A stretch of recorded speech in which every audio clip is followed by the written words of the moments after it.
Now, of course you know that the Amazon River is famous for its piranhas, bull sharks, and other creatures you don't want to meet. But there are even more dangerous rivers in the world. The deepest of them, the Congo, goes so far down in some sections that even light can't reach there. It's the only major river that crosses the equator twice and carries enough water to fill more than 13 Olympic-sized swimming pools into the Atlantic Ocean every second. Wow! Even the most experienced boaters have trouble passing through all of the river's strong currents, rapids in its upper part, and waterfalls and gorges in the lower section.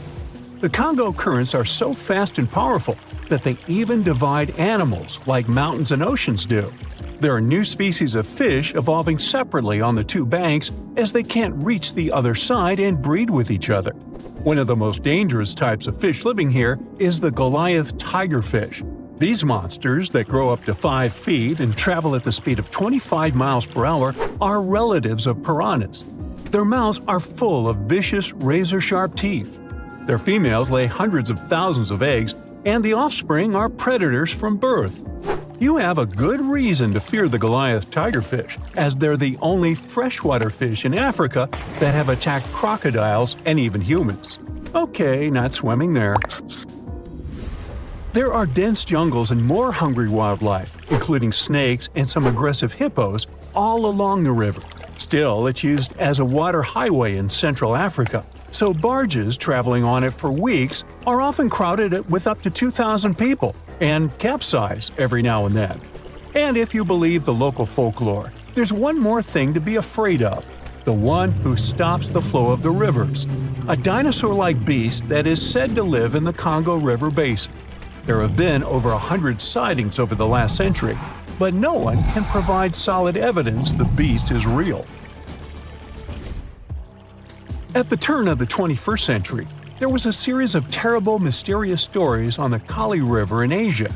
Something described as a mud-colored water pig would drag swimmers underwater in front of terrified eyewitnesses. British biologist Jeremy Wade stepped up to crack the case.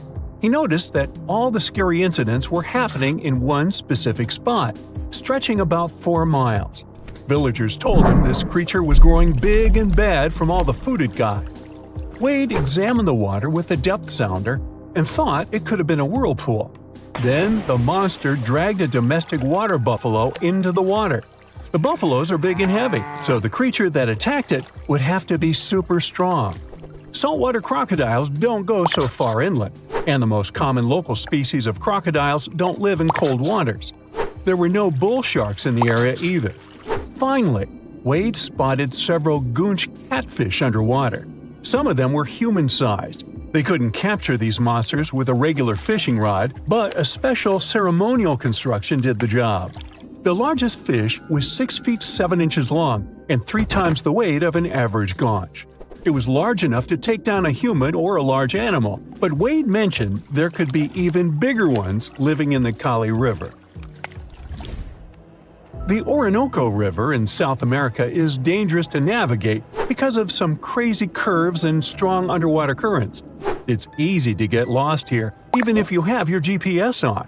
There are sudden waterfalls all along, and you must be prepared to handle those to survive.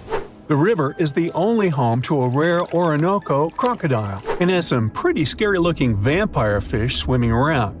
This payara fish has sharp, spiky daggers that line their gums and 2 elongated fangs that rise from their lower jaws. Could probably use an orthodontist and some braces, you think?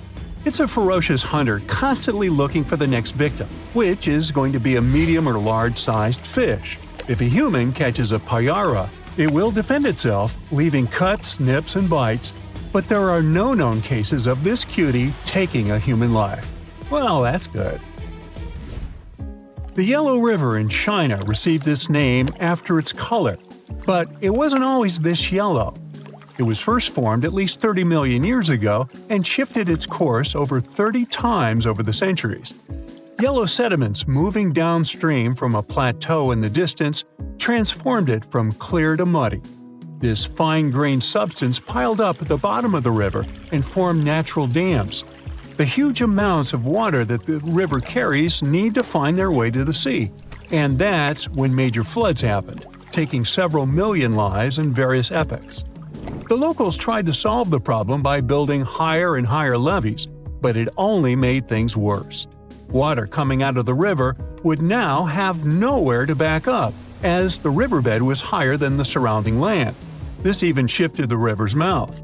Now there are massive dams and dikes all along the river to try to contain it. The Parana River is the second longest in Latin America and has many tributaries. They flow in from the highlands near the Andes, and there's a huge drainage in the wet season. This makes the river a perfect home for, guess what, piranhas. There are 30 to 60 species of these scary fish in the Parana waters. In late 2013, they attacked bathers cooling off by the water on a hot day. People started running out of the river as they felt something was biting them in the water. Luckily, no one lost their lives in the accident, but it's still considered one of the most audacious piranha attacks ever recorded. Biologists later determined that the type of piranhas, called palomates, was to blame for this, and humans had probably disturbed their breeding grounds. Well, the piranha also has a strong current that is tricky for boats and swimmers to overcome. Plus, it often floods, which can be dangerous for people living in the surrounding areas. The longest river in the world, the Nile, flows through 11 countries all the way into the Mediterranean Sea. Expeditions have spent centuries looking for its source, and no one still knows for sure where this mighty river begins. Adding to the mystery, the Nile takes an unexpected turn right in the middle of the Sahara. Scientists have figured out the reason is a massive underground rock formation from millions of years ago. The Nile has served as the most important water highway for civilizations through centuries, but it has some pretty dangerous inhabitants, like crocodiles that grow to be 20 feet long, which is slightly more than the height of an average giraffe. These bad guys can reach a speed of 30 miles per hour on land and take the lives of a couple hundred people every year.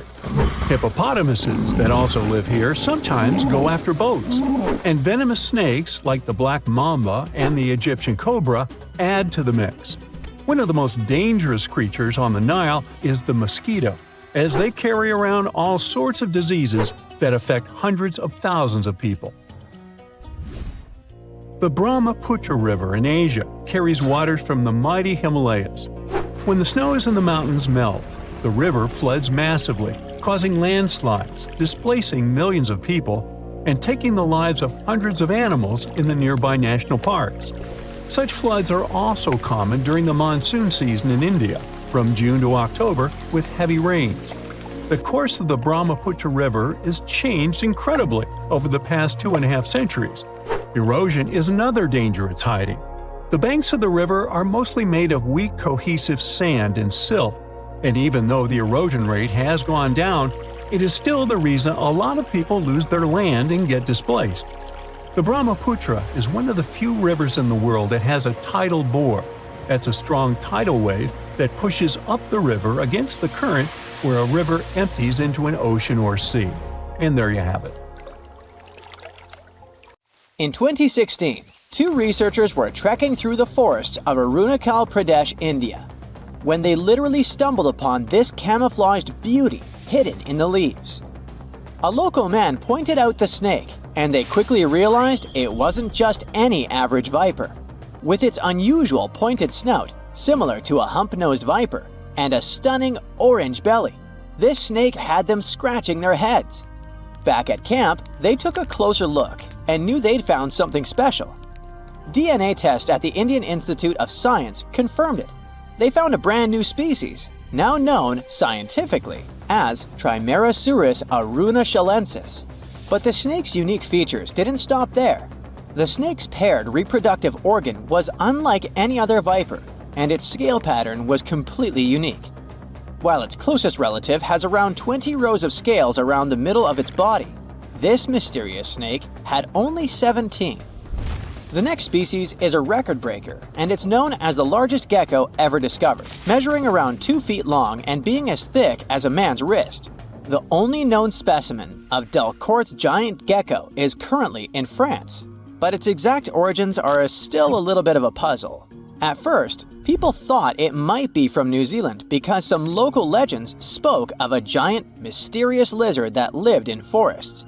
Even though it was a pretty fascinating theory, some recent DNA studies suggest that this nocturnal species is probably from New Caledonia. But as of now, no one can confirm it 100%.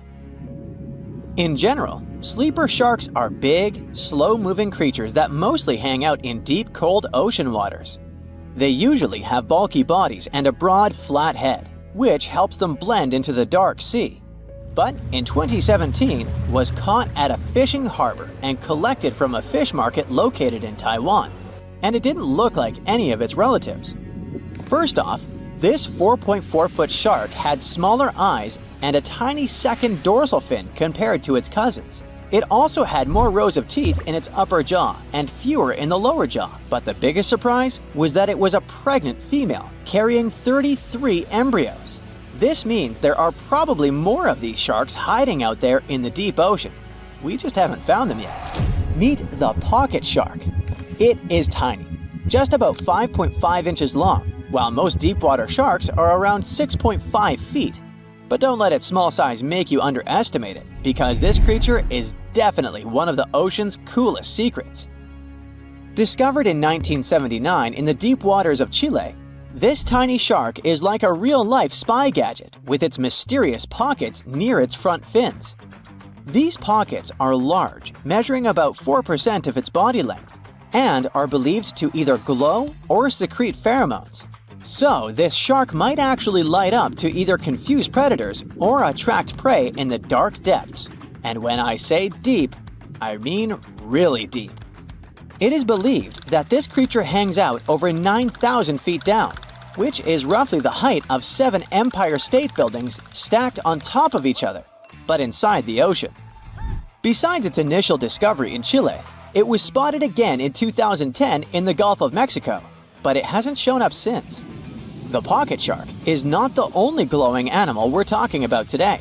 This inch-long cockroach, scientifically known as Luchihormetica lucae, was actually first collected back in 1939, but only got its moment in the spotlight decades later in 2012. What makes this little buddy so interesting is that it uses bioluminescence, meaning it has spots that light up in the dark. Unlike fireflies that mostly use their glow to find a mate, this cockroach uses its light to mimic a toxic click beetle and scare off predators. Unfortunately, the region in Ecuador where it was found was hit hard by a volcanic eruption, raising fears that this glowing marvel might be a one-of-a-kind discovery. Continuing with tiny creatures, meet Hippocampus minotaur, also known as the bull-neck seahorse. This little seahorse stands out with its wide neck, large head, and small body, which is why it's got the Minotaur nickname. The only known specimens were collected off the coast of Eden, Australia, and no one has ever seen it alive in its natural habitat. So that's why we don't know much about its day-to-day life. Some studies suggest it lives deep underwater, around 325 feet down, which is roughly the equivalent to the height of a 30-story building. It's believed this mysterious seahorse likes to wrap its prehensile tail around corals and might even hide in sand beds. Its yellow-orange color likely helps it blend into coral reefs. So spotting this intriguing creature in the ocean is pretty much like trying to find a needle in a haystack. Next on our list is the Nariño cat. In 1989, a single specimen of this mysterious spotted feline was discovered in Galeras volcano in southern Colombia. This little guy had a short tail with 7 black rings and a black tip, and its fur was absolutely unique, being more reddish than that of its relatives. Understanding that it wasn't an ordinary animal, researchers decided to visit a bunch of museums all over Latin America to find similar felines, but they came up pretty empty-handed. Then, DNA analysis confirmed that it was unlike any other known cat, having split from its closest relatives around 1.9 million years ago. The Bogota sun angel is a hummingbird with a stunning purple color and black flight feathers, plus a bright green chin and crown. For years, we only knew of one specimen that was bought in Bogota, Colombia back in 1909, and that was pretty much it. Nobody knew much more about this beautiful and mysterious bird. But that changed in 2017, when a study decided to analyze its DNA once again. The results suggest that the Bogota sun angel might not be a completely separate species after all. It looks like it is actually a hybrid, meaning it was a mix of hummingbirds from two different species. And it's likely that its mother was a long-tailed sylph, which is a gorgeous hummingbird that mostly lives in the Andes in South America. The spotted green pigeon, also known as the Liverpool pigeon, is like the unicorn of the bird world. It was first described in 1783 by an English physician named John Latham, who saw it once and that's it. Since then, no one has ever doubted that it was a pigeon, and many researchers were convinced it was a distinct species. But recent DNA studies revealed that this bird could actually be closely related to the famous dodo. You know, that chubby, flightless bird from Mauritius that looked like a giant pigeon with a quirky beak. Anyway, the Liverpool pigeon is about 13 inches long and has a unique look with yellow spotted feathers. Unlike its ground-loving cousin, the Nicobar pigeon, the spotted green pigeon was likely more of a tree hugger, feasting on fruits up in the branches. Today, if you want to see this rare bird, you'll have to visit the World Museum in Liverpool, where the only known specimen resides. While you're in England, make sure to swing by London and check out the Natural History Museum. There, you will find the only specimen of a flying fox known scientifically as Pteropus bruneus. Flying foxes are usually some of the largest bats in the world. Their body length, I mean their size excluding their wings, can be around 16 inches. But this special bat, discovered in 1874 at Percy Island, is more like a mini version of its cousins, measuring 8.3 inches from head to toe. So even though it hasn't been spotted in the wild for a while, I wouldn't worry too much if you happen to come across it. Most rivers in the world flow into the sea, but the Okavango in Africa takes its massive waters right into the Kalahari Desert. And it looks like this river manages to do the impossible and defies gravity. The Okavango starts in the highlands of Angola, runs for 1,000 miles like any other normal river, and then drops into the largest inland delta on Earth, known as the Okavango Swamp. The delta has land slopes dropping at nearly 150 feet, which is about half as tall as the Statue of Liberty. The area where the Okavango Delta is now used to be part of a lake that dried up around 2,000 years ago. It takes the Okavango water several months to complete its journey, and the landscape there is never the same. The first European to have found the delta was the Scottish explorer David Livingstone. Yeah, the Dr. Livingstone, I presume, guy? That's him. When he first saw it, he was shocked as he noticed that the water seemed to be flowing backward and even uphill. He saw two strong watercourses connecting the Okavango to the wetland systems to the east. Decades later, other explorers saw them completely dry. Several years later, the watercourses were full again, and they kept emptying and filling up, sometimes changing direction. Scientists managed to explain this mystery when they found a hidden network of faults, part of the Great Rift Valley, under the sand. When major earthquakes happen, like the one in Indonesia in 2004, the Earth sets off a chain reaction. Tiny cracks underground shift just enough to send a trickle of water down the river, and a flood begins, raising the water levels. Plus, in May and June, when winter begins in the southern hemisphere, floods bring more fresh water and life to the swamp. Islands get submerged completely during the peak floods and then resurface again at the end of the wet season.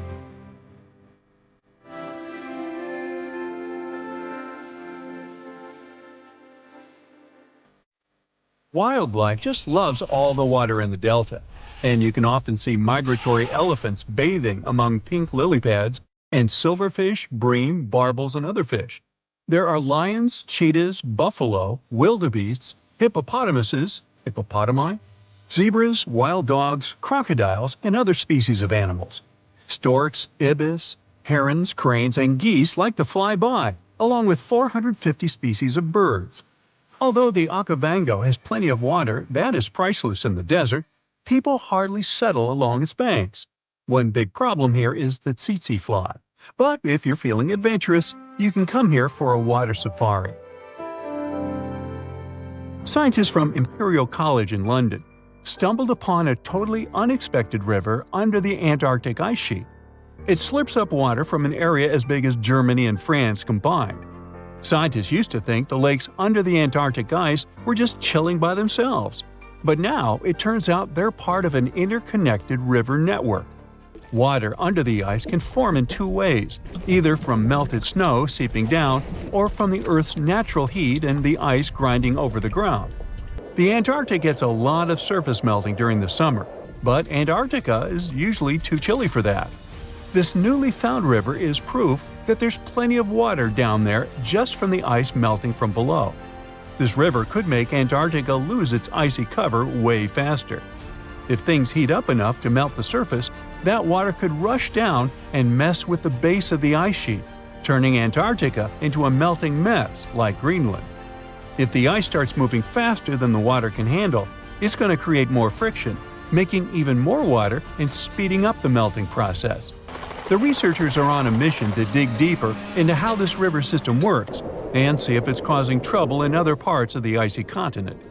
Understanding what's going on down there could give us a heads up on how a changing Antarctica might shake up the whole planet.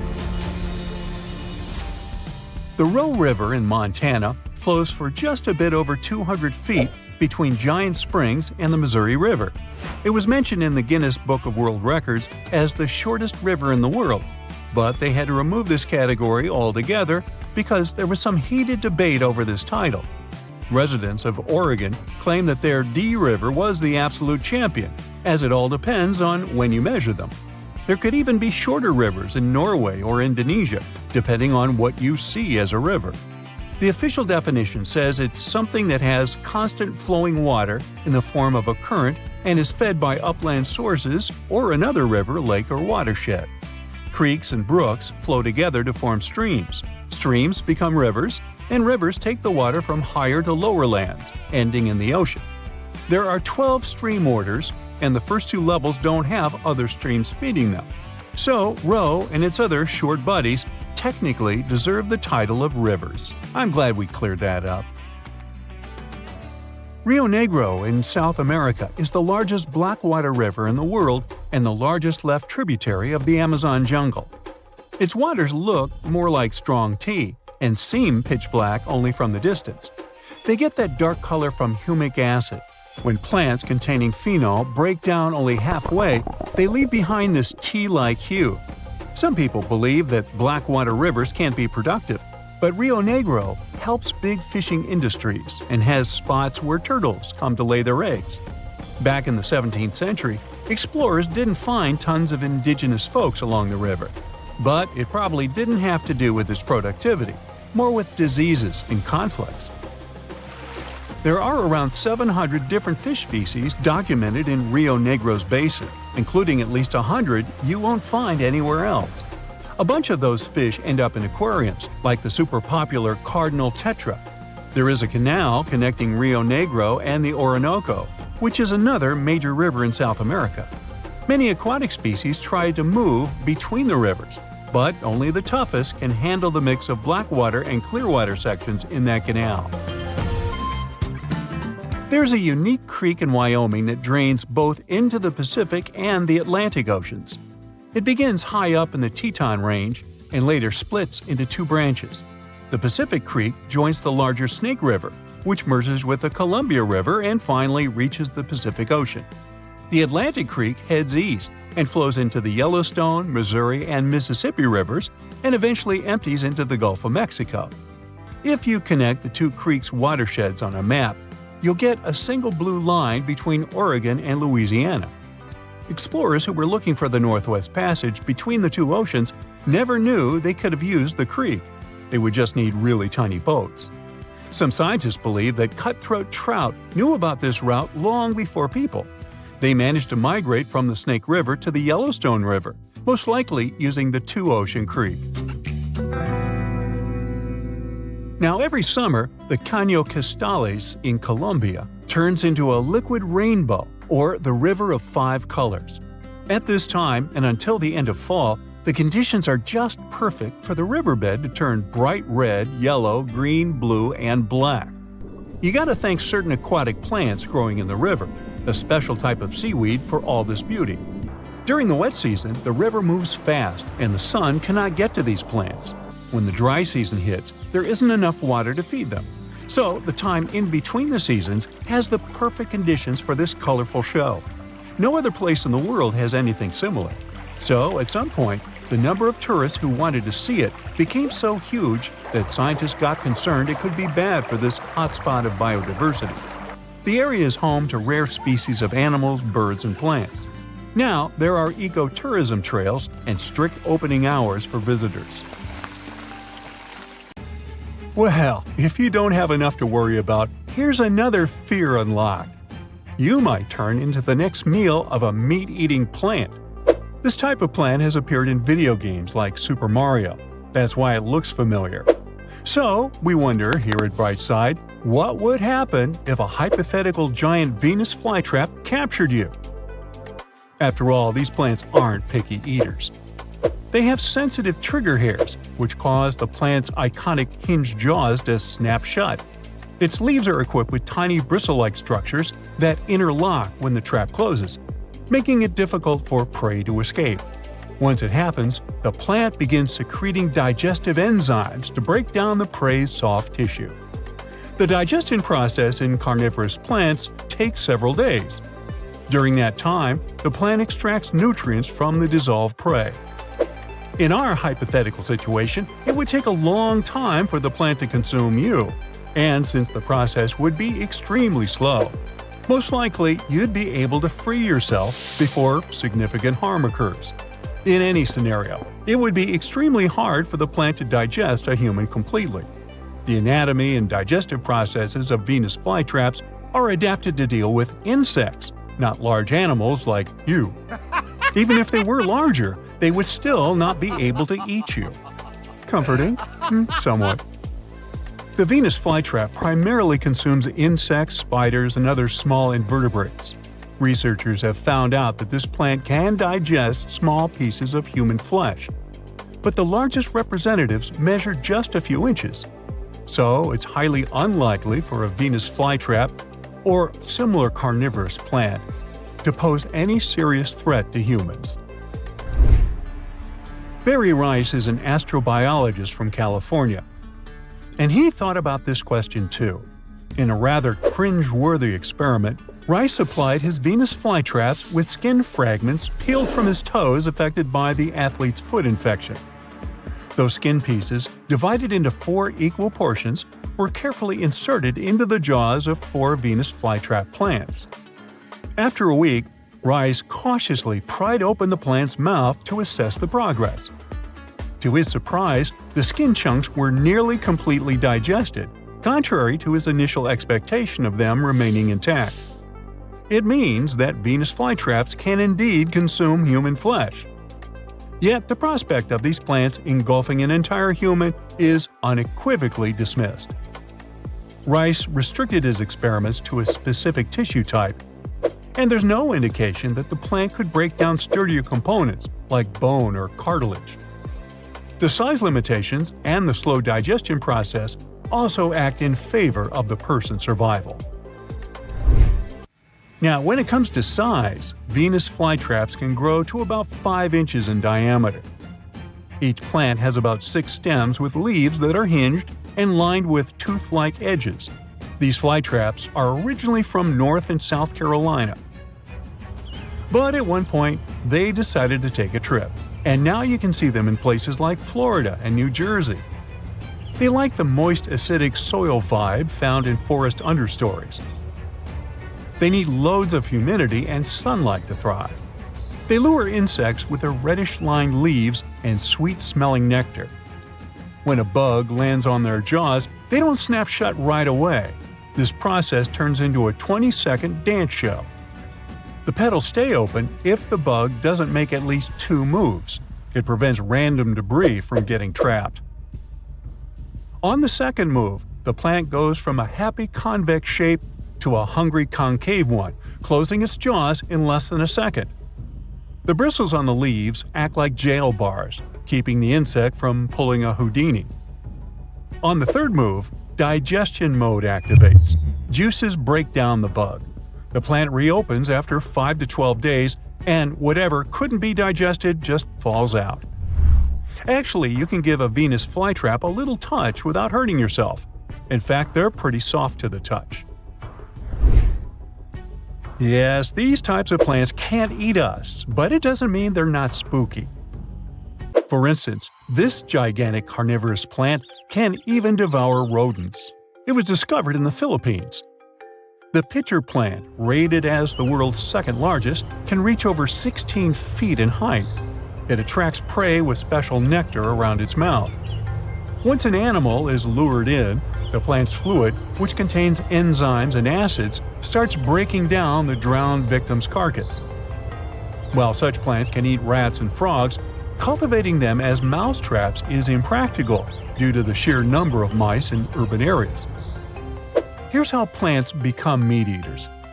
Around 70 million years ago, during the era of dinosaurs, certain plants underwent a genetic mutation that turned them into carnivores. In a study, researchers explored the evolution of carnivorous plants, focusing on 3 related species: the Venus flytrap, the water wheel plant, and the sundew. First, the plant's entire genetic code doubled, which allowed its genes to become more varied. Some genes changed to make traps out of leaves and use roots for catching prey. As the plants got nutrients from the prey, it didn't need as many genes for regular leaves and roots. Over time, evolution fine-tuned the roots and leaves for trapping. This shows how plants that hadn't been carnivores before changed to become really good at catching and eating animals. It helped them survive in soils that didn't have many nutrients by getting nutrients from the animals they caught. Now, carnivorous plants are rare, but they are a big family. There are more than 700 species found all around the world on every continent except Antarctica. They're not just hanging out in damp swamps and jungles. North America takes the crown for the highest number of different carnivorous plant species. We're so proud of that. Venus flytraps are the ones with the iconic snap trap. Pitcher plants, on the other hand, work with a pitfall trap.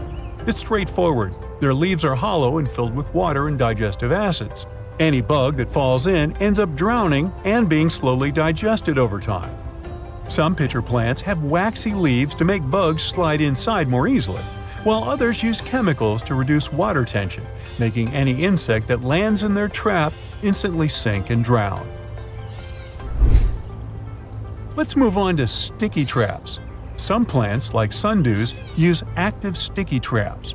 They have tentacles all over their leaves that stick to insects. The tentacles close when an insect lands on them, suffocating the bug. Then there are passive sticky traps. Think of them like sticky mouse traps in a garage. Insects that land on these tiny sticky tentacles just get stuck, and the plant sends out digestive acids to turn them into a liquid snack. Now let's get to the showstopper, suction traps. Bladderworts are the stars here, pulling in bugs and other prey faster than you can blink twice. They love snacking on mosquito larvae. But big ones can even grab small tadpoles by the tail and devour them from bottom to top. Have you had your lunch yet? Okay. Then there's the lobster pot trap. This one is a unique trap where the plant's roots are hollow and have openings. Sharp hairs force tiny bugs and larvae into the roots. The bugs can't turn around and they end up heading straight for the plant's stomach. Fun fact: not all carnivorous plants need digestive enzymes. Some team up with helpful bacteria and focus on physical traps instead. Carnivorous plants don't grow only on land. There are underwater ones too. The water wheel plant and bladderworts live beneath the surface. Even deserts have their own carnivorous plant players. If you see carnivorous plants in the wild, resist the urge to take them home. Unfortunately, many of these plants are endangered because people poach them from their natural habitats. Even the famous Venus flytrap is at risk of extinction. There are no carnivorous plants dangerous for us humans, but this one might give you a fright because of its terrifying appearance. On the other hand, It may help you resist the temptation to take these plants home as souvenirs. Sweet dreams! You're going to Ilha de Queimada Grande, one of the most dangerous islands in the world. There, you find yourself among rainforests, huge rocks, and grasslands. The place is home to birds, locusts, and giant cockroaches. But there's one more animal, and because of it, the island got its notorious reputation. Snakes live there, and a lot of them. So many that the place is also known as Snake Island. Will you survive there? Located just 20 miles away from the coast of Brazil, the island has an area of 43 hectares, or over 100 acres. It probably got cut off from the mainland after the last ice age. The snakes were also separated from most other animal species. They didn't have competitors and had an unlimited source of food. In such a small area, there are up to 4,000 snakes. That's one snake for every 10 square feet. It would be a difficult feat not to come across a snake on this island. Not only is this snake, the golden lancehead, one of the most numerous on the island, but it's also a highly venomous pit viper species. And it's also one of the most venomous in all of Latin America.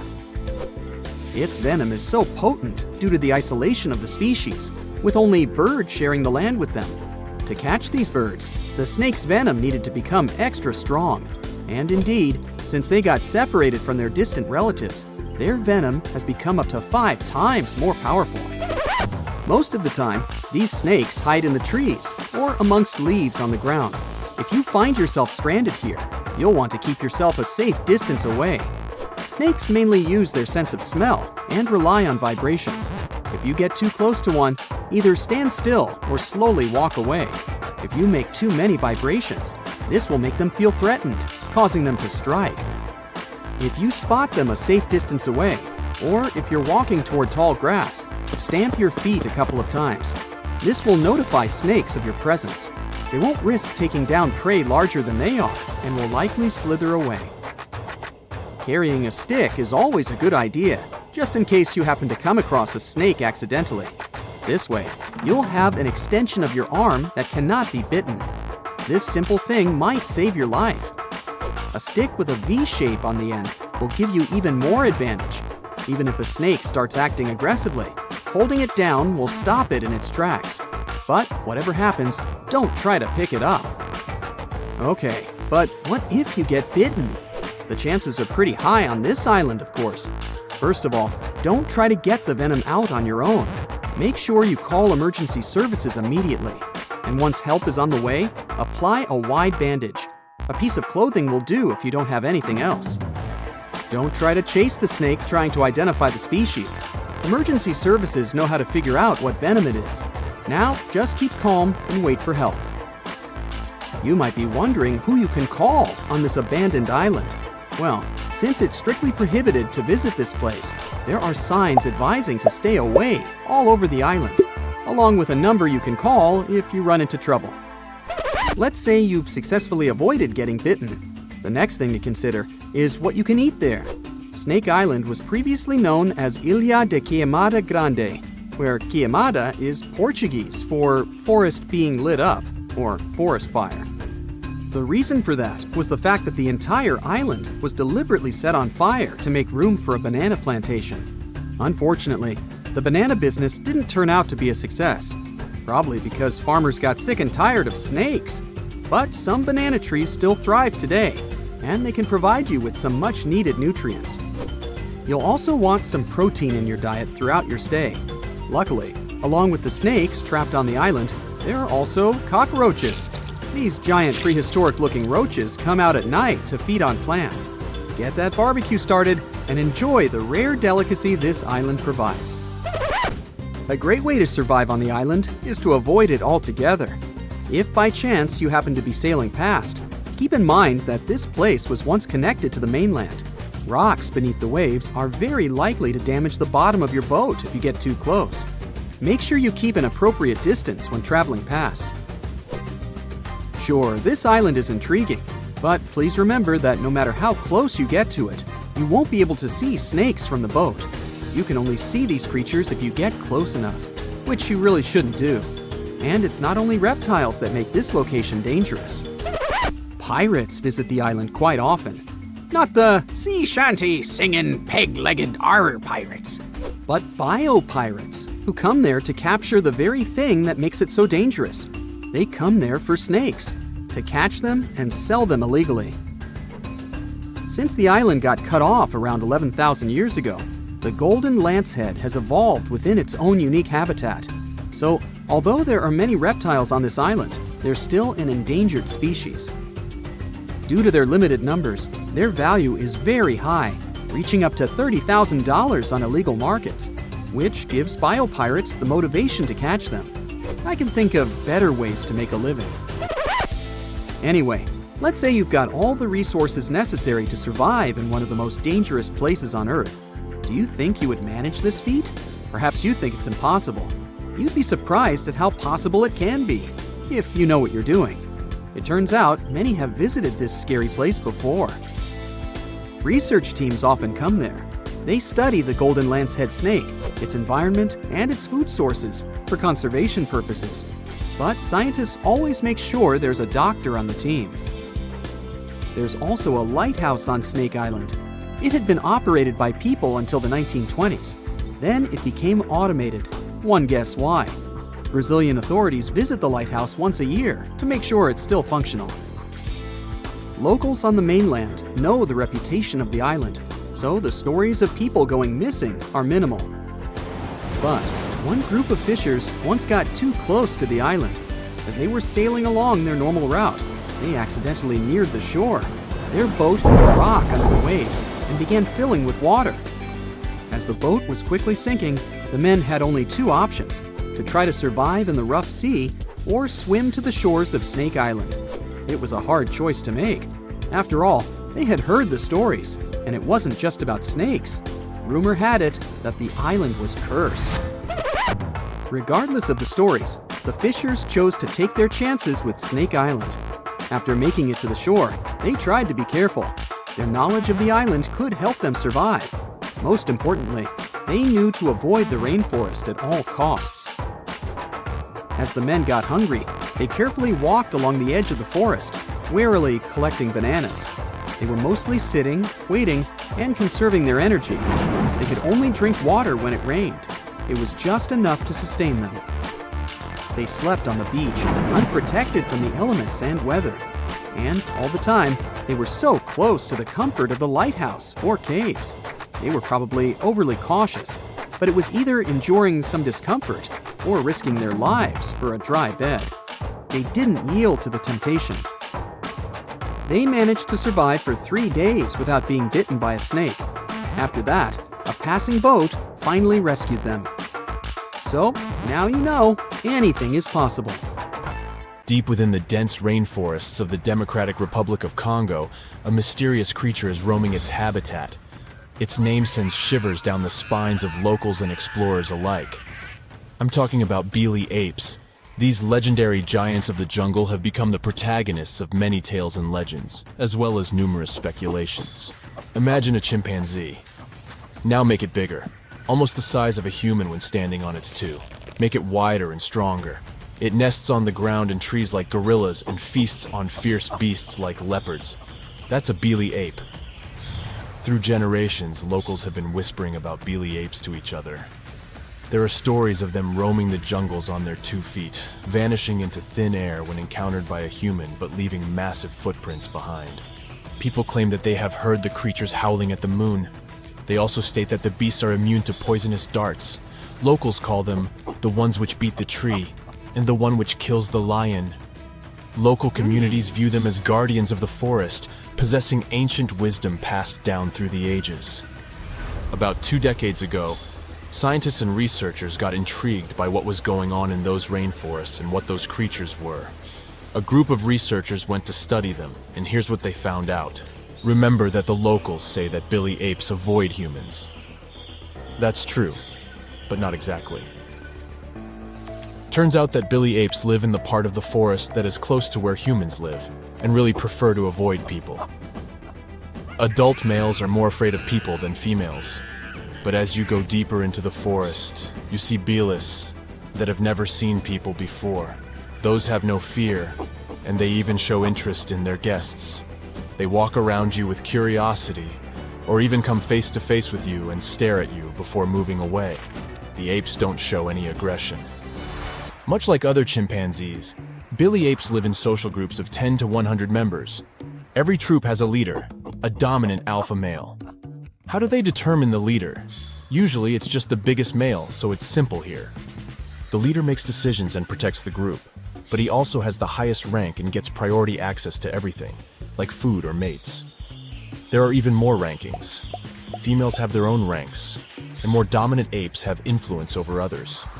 They really are bigger than an average chimpanzee, and early in life, they have a gray coat.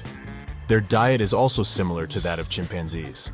This means that about 90% of their diet is plants and fruits, only 6% is animal products, and the remaining 4% are insects. In some instances, they act more like gorillas. For example, these fearless creatures don't only nest on trees, but on the ground as well. They make their nests themselves, moving branches and samplings into central bowls. Researchers are still baffled by this fact because the ground isn't safe, with all those leopards, lions, and buffaloes roaming around. Maybe those creatures are as fierce as the local tales say. But here's the thing. The apes that live close to humans avoid nesting on the ground and are also way quieter, trying to avoid hunters. By the way, the nests of chimpanzees are cleaner than our beds. Those guys build a new nest every single night to keep bugs and whatever else out. Their creative abilities don't end with making nests. Billy apes actively use tools too. They have been observed using sticks or branches as tools to probe termite mounds or extract honey from beehives. There are several types of tools, and all have a particular purpose. The tools used to harvest driver ants are the largest ever found in Africa. This shows that these creatures have quite impressive cognitive abilities and problem-solving skills. Also, social learning. If one chimpanzee figures something out and that works, the others will observe, learn, and adopt the same strategy. Not every animal is capable of that. So that's what we know. When the research group came back, one of the members published a report in a magazine. Their faces are much flatter than those of chimpanzees. They turn gray early in life. They have a distinct howl that gets louder during the full moon. Those must be a new species unknown to scientists, a hybrid of the gorilla and the chimpanzee. Well, that's quite a scientific discovery. The researcher gave many interviews to famous channels and magazines, but then it was discovered that the researchers had a PhD in behavioral psychology.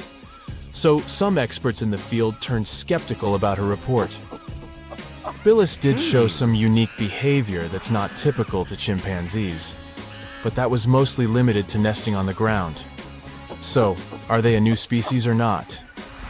The other members of the research group came forward after comparing Billy's DNA to the DNA of chimpanzees. They announced that the two samples of DNA were the same. They confirmed that the mysterious Billy apes were the same species as chimpanzees. Even more than that, they weren't even mutants or hybrids.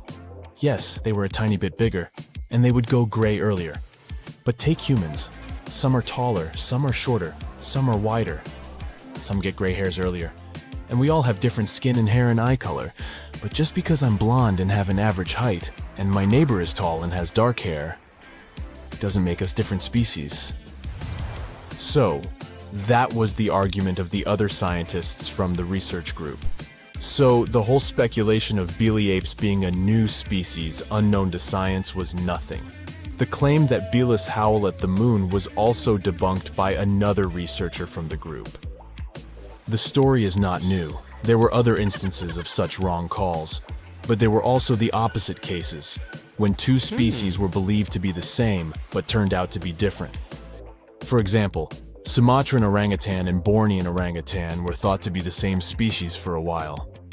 But in the late 1990s, scientists established that the two were different. Both look alike, and both have that typical shaggy reddish fur, but Sumatran orangutans have longer hair and have closer social bonds with their community. Bornean orangutans are the ones who would go down to the ground more often. Both of the species are endangered, with just a bit over 100,000 Bornean orangutans left and just 14,000 Sumatrans.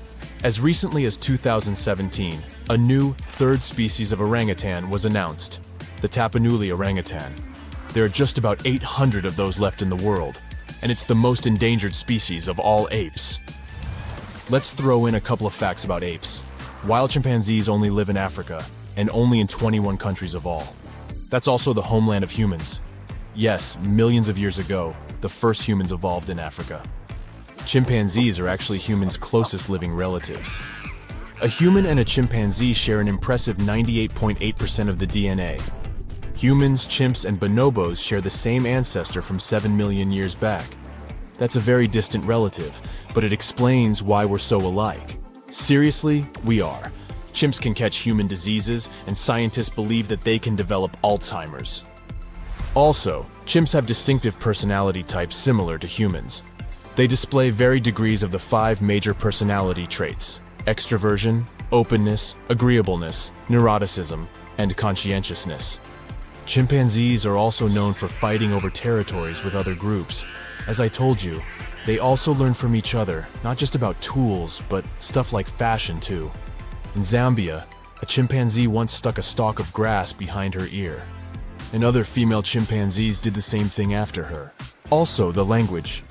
They won't be able to speak English, of course, but one chimpanzee that lives in captivity has picked up American Sign Language. Now it can do more than 350 signs to communicate with the caretakers. The chimp even passed this knowledge down to her adopted son. Now, if Earth's history were a movie, we humans would only take up the last second of the end credits. Our planet has been around for about 4.6 billion years, but our human story began about 300,000 years ago, in Africa. Now our ancestors had some wild adventures in nature. They could have run into creatures so big they'd make today's elephants look like puppies. The woolly mammoth is a pretty famous animal, sure. His cousin, though, the Columbian mammoth, not so much. This giant used to roam places from Canada all the way down to Mexico. Unlike the furrier woolly mammoths, which hung out in colder places, these animals had shorter hair, resembling huge elephants. They also had incredibly large tusks, like 12 feet worth of spiraling, sturdy tusks. And they weren't just for show, they came in handy when facing predators. That includes our ancestors. If you think about sloths these days, you're picturing these adorably slow creatures. They couldn't possibly be in your list of most dangerous animals. Well, their grandparents might have. For starters, we call them ground sloths, and they vary a lot in size. Some were as big as rhinos, and others, like the Megatherium, were as colossal as elephants. Imagine seeing a 20-foot-long sloth which doesn't mind chewing on some meat every now and then, at least in theory. Ever heard of Bigfoot? Well, our next animal kind of looks like him, but is a distant cousin to orangutans. Meet Gigantopithecus, the largest primate to ever call our planet its home. Standing tall at 10 feet and weighing more than 600 pounds, these animals were amazing to look at in real life. Unlike Bigfoot, they weren't constantly hiding. In fact, it's believed they were peaceful and gentle creatures. Sadly, they faded away about 100,000 years ago, mainly because their food sources slowly became unavailable. Those lush, fruity forests they called home eventually turned into dry grasslands. Next on our list is the cave hyena. Weighing a chunky 250 pounds and standing 3 feet tall, these beasts were as long as a grown-up lying down. What's even more interesting about these creatures is that they love hanging out in groups. A pack could be as big as 30 of these animals, which meant they could easily take on even the biggest, heaviest mastodons. Our ancient families would have needed to stay alert around these hungry specimens. Sadly for these hyenas about 20,000 years ago, their numbers started going down. Soon enough, they completely disappeared from the planet. Quick pop quiz. What's called a tiger but isn't really one? It's the saber-toothed tiger. I mean, sure, they belong to the feline family, but they aren't technically tigers. First appearing around 42 million years ago, in July, I think, many of their kind were gone before we even showed up. However, early Americans might have bumped into a couple of specimens from this group. If that really happened, it would have been quite the encounter. Think of the biggest wild lion today or the hefty Siberian tiger. These big cats also had some incredible features hidden in their fur. They were good at sneaking around, hiding, and pouncing on mammoths bigger than themselves. Their bite wasn't that strong, but they could open their jaws wide, like twice as much as a lion. And although their teeth were a bit on the weak side, they had buff forearms to pin down their dinner, giving those big fangs a purpose. Not the kind of kitty you'd want to play with. Dire wolves made their debut about 250,000 years ago. They were like the gray wolves we know today, but a lot stronger. While wolves these days stretch out to about 6 feet and tip the scales at 170 pounds max, dire wolves were about 5 feet and about 150 pounds. Found all over North and South America, they had admirable jaws, biting nearly a third harder than their modern counterparts. Also, their favorite snack was horses. But just like many other majestic beasts of the past, they faded away around 10,000 years ago. Now, names can be deceiving. Take the American lion, for example. It's not really a lion, it's more of a panther's big cousin. The other part of the name is correct, though. They did live in America about 330,000 years ago. This feline was no lap cat either. They were at the top of the wildcat pyramid, weighing a colossal 772 pounds. That's like stacking 4 grown men on a scale. Even the mighty African lion would look a tad bit shy beside these beasts. With the muscle to take down a bison, you wouldn't want to accidentally interrupt their dinner. They parted ways with this planet around 11,000 years ago, right after the last ice age. Now, down in Australia, about 50,000 years ago, I wasn't around then, there lurked a relative of the Komodo dragon, the Megalania. Experts love to have debates on how big it was. Some say it stretched out to 23 feet. Others think it was just about 11 feet long. Either way, they were basically mega-sized Komodo dragons with a dangerous bite. If you think bears are already big and fluffy now, let's introduce the short-faced bear. While this big creature stood on its hind legs, it towered at 14 feet. With long limbs, they could outrun today's bears, hitting speeds up to 40 miles per hour. These ultra bears sadly disappeared around 11,600 years ago. Now imagine a crocodile. Okay, imagine that same crocodile, only supersized, with sporty legs, doing its thing in Australia about 1.6 million years ago. Well, say hello to the quincana. These crocs were extremely large, reaching 23 feet. And no, they weren't lazy river loungers. These creatures really love spending time on land. They evolved to have strong legs for their chases and razor-sharp teeth designed for slicing, not gripping. When did we stop sharing beaches with them? About 40,000 years ago. The name elephant bird might not sound familiar, but try to picture a bird that stood tall, as high as a basketball hoop at 10 feet, and weighed as much as a small car, 1,500 pounds. Their eggs were equally huge, like 150 chicken eggs bundled up into one. Now, as amazing as these birds sound, there's a lot we still don't know about them. They're hard to study, as most extinct animals are. Still, some recent studies have given us some clues. Scientists have been examining ancient molecules from their fossilized eggshells. It's an awesome piece of evidence, since these birdie shells were thick, preserving precious DNA inside. Plus, there are tons of these eggshell fragments sprinkled all over Madagascar's beaches. Because of these findings, we now know these birds were herbivores and loved eating leaves and seeds. We also know the tiny kiwi bird is its closest living relative. Now, dodos were these amazing birds we also used to share the planet with. They're like distant cousins to Asian pigeons. To give you some perspective, imagine a chunky bird weighing about 50 pounds. Similar to chickens, turkeys, and ostriches, dodos were also the types of birds that couldn't fly. Their wings were small, and they had the muscle strength of, well, a wet noodle. Now, you might have heard the word dodo used as a name for creatures that aren't that bright. Don't get confused, though, by this name. These birds were, in fact, intelligent. Scientists were able to figure that out by studying their fossils. It turns out that they were good at smelling stuff, unlike most birds that are all about the visuals. These creatures aren't around for us to study anymore, but that might change. One evolutionary biologist is on a mission to fully understand these amazing ancient birds. On that note, she revealed that the dodo's DNA has been completely sequenced. There are even talks about potentially bringing dodos back to life. They would make a nice addition to the lovely beaches of Mauritius, the place they used to call home many years ago.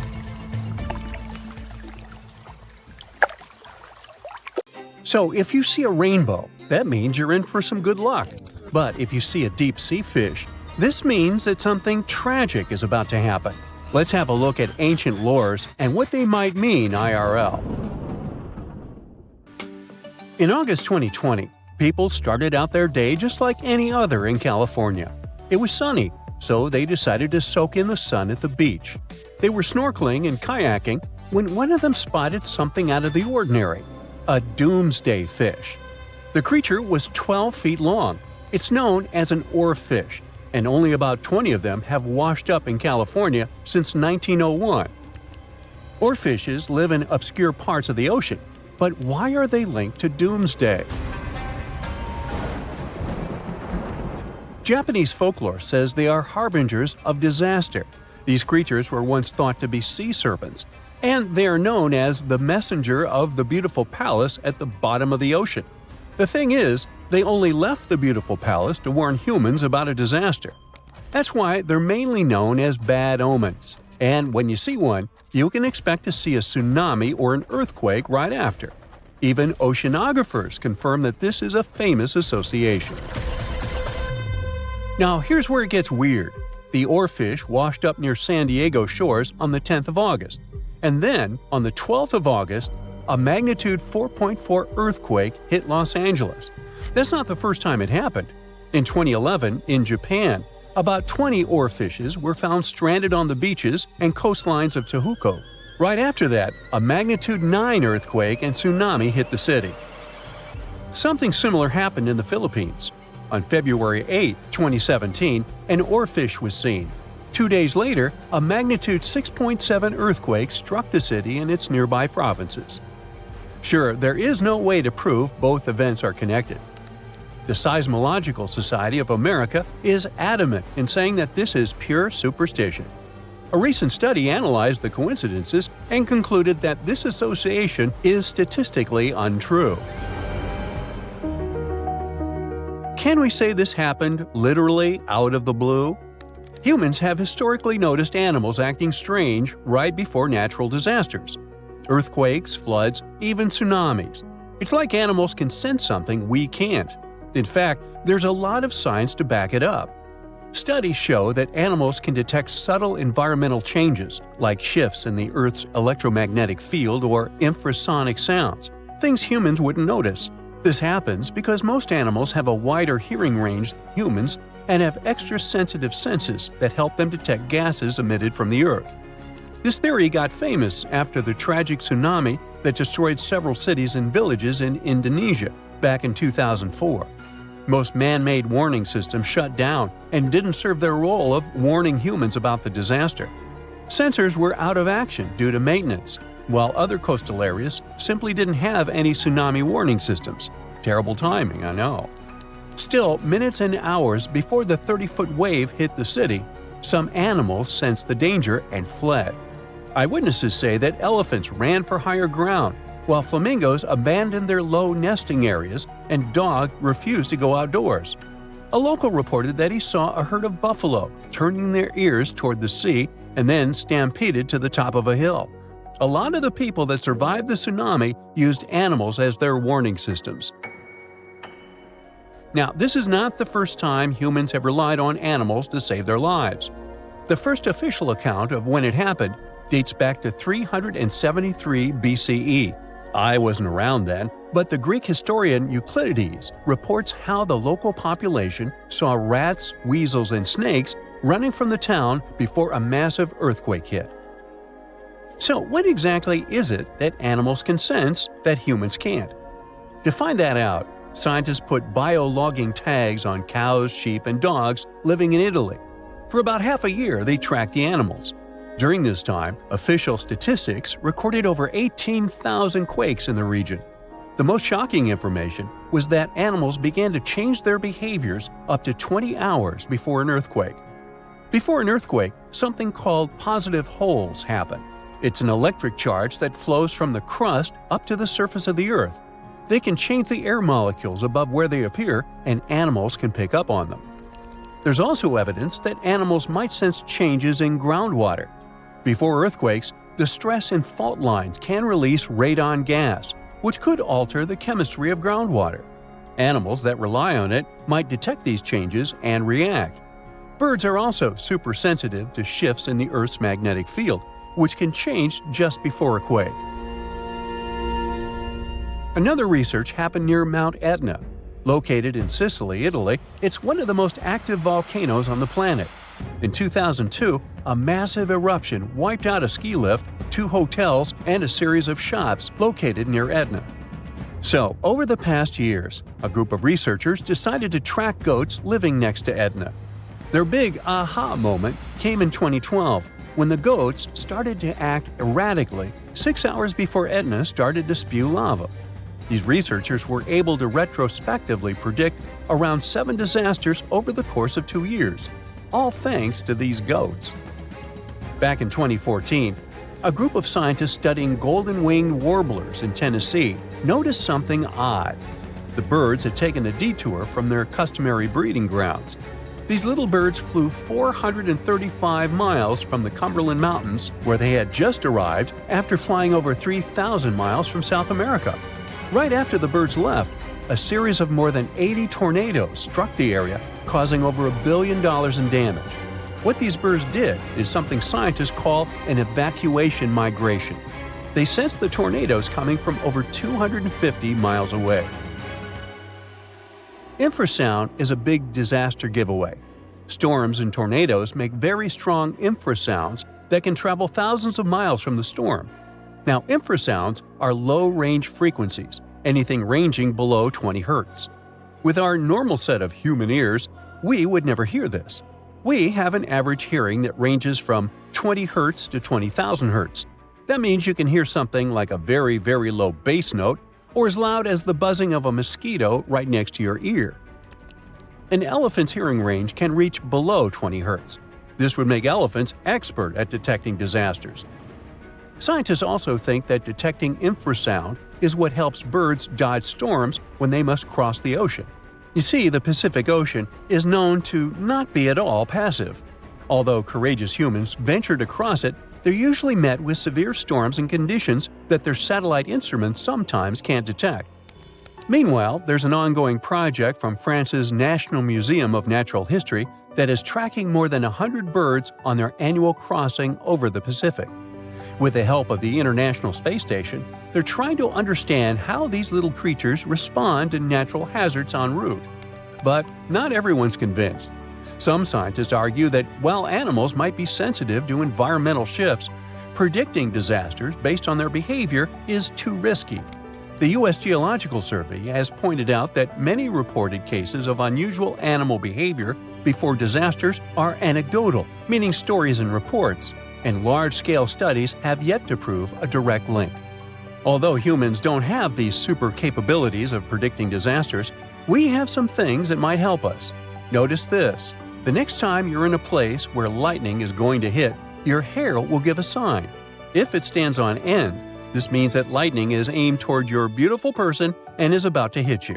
So run, find shelter, get inside a house. That's the best you can do in a situation like this. You decided to go scuba diving for the first time. The water is clear and the sun is shining on the seabed. You take a few selfies and the fish swimming by when suddenly the ocean goes pitch black. You look up and, oh my, what is that gigantic animal? It's definitely not a shark, not a whale. Is it a turtle? Yup, but fear not, it's not gonna hurt you. If you had lived on this same Earth about 72 million years ago, then maybe this could have really happened to you. Scientists have recently found the fossils of a gigantic marine turtle that could have grown as big as 12 feet. If you don't have any idea of how big that is, let's see some examples. That's the average length of a hippopotamus, 6 golden retrievers, or 2 Michael Jordans stacked on top of each other. The turtle's scientific name is an homage to that old-school sea monster called Leviathan. Maybe you remember this from old-school history lessons.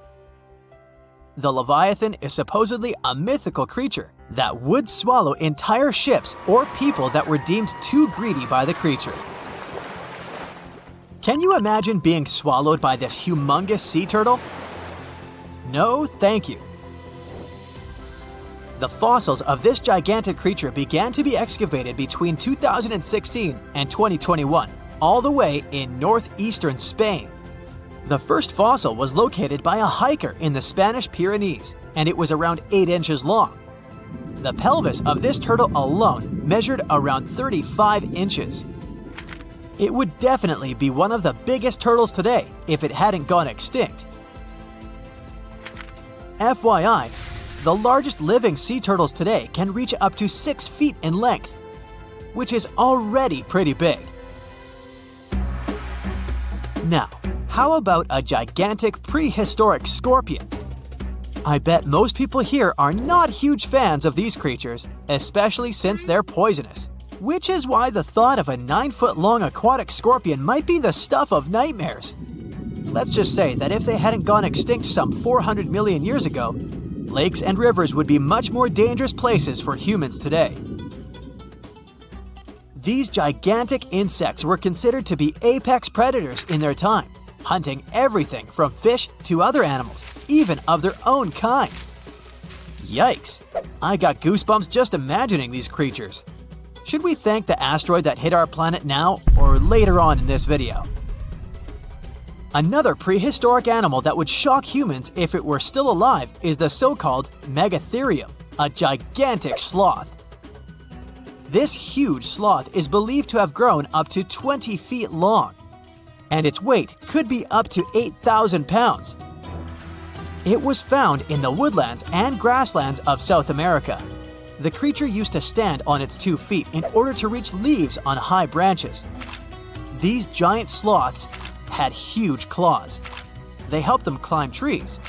I gotta say, I feel uncomfortable imagining these elephant-sized sloths climbing trees. Oh, of course, some dinosaurs will make our super-sized creatures list. But before that, here's a fun fact. Did you know some dinosaurs are still alive today?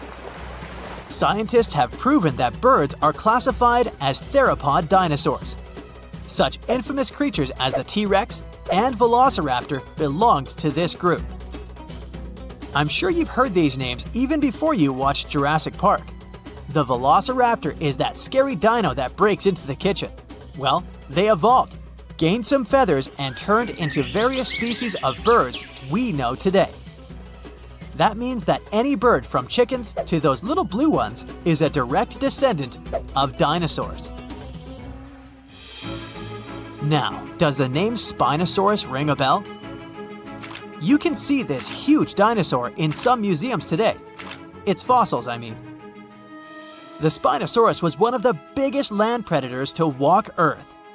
Actually, to walk its land and water, since scientists believe that this dino was semi-aquatic. It fed mostly on meat, which means humans would be its natural prey if it lived today. This meat-eating dino lived around 90 to 100 million years ago. It was about 60 feet long, 12 feet high, and weighed up to 22 tons. Its head was around the size of 8 bowling balls and was shaped like a crocodile's face. Basically, the Spinosaurus was a big African elephant with the face of a crocodile. Just kidding. But that would look funny though, wouldn't it? A much more attractive dino was this guy. It's considered to be the largest dinosaur that has ever lived on our planet. What made it so big was its extremely long neck and very long tail. You wouldn't want to stand behind this creature, believe me. If it decided to swish its tail, you'd get catapulted very far away. This creature lived around 100 million years ago, and its fossils were first found in Argentina around 2012. The dino measured 120 feet from head to tail, which made it almost as big as an American football field in width. And have I mentioned it weighed almost as much as a space shuttle? A staggering 75 tons. If it had been a carnivore, it would have probably been the greatest predator. But this big guy was a peaceful herbivore that had such a long neck that it could eat leaves from high trees. Cute, right? We must also talk about the Shastasaurus. As the name suggests, this animal is popularly known as the Mount Shasta lizard. Even though it was a marine reptile and probably never set foot on the mountain itself, this dino was usually around 23 feet long, but there was a specific strand of this species that could get as big as 69 feet long, about the size of the great blue whale. This made it the biggest marine reptile to have ever lived. A fun fact about the Shastasaurus is that scientists believe it didn't even have teeth, which means it could only feed on soft-bodied prey, such as squid, for example. The next animal on our list is the blue whale. Believe it or not, the biggest living animal on Earth actually started small. These days, the average mature blue whale can reach up to 100 feet in length and weigh up to 200 tons. That's more or less the weight of 40 elephants put together, or 30 Tyrannosaurus rexes, or 2,670 average-sized people. Blue whales have to eat up to 50 million calories per day to support that body. That's the equivalent of 30,000 Big Macs, just FYI. But blue whales weren't always this big. They actually evolved from a four-legged mammal that lived on Earth around 48 million years ago. Their ancestor was called Pakicetus, and it was only 6 feet long. Here's a fun fact. To be able to live in the water as one does today, the blue whale had to go through some intense adaptations. A blue whale can replace up to 80 to 90% of oxygen in its lungs each time it takes a breath. A human replaces only up to 15% for comparison. It allows these animals to dive for up to 1 hour at a time, down to a staggering depth of 330 feet. Elephants were bound to make the list. Elephants are currently the largest land animals on Earth. They can grow to be about 13 feet tall and weigh up to 7 tons. That's pretty small if we compare it to the other animals that once lived on Earth, right?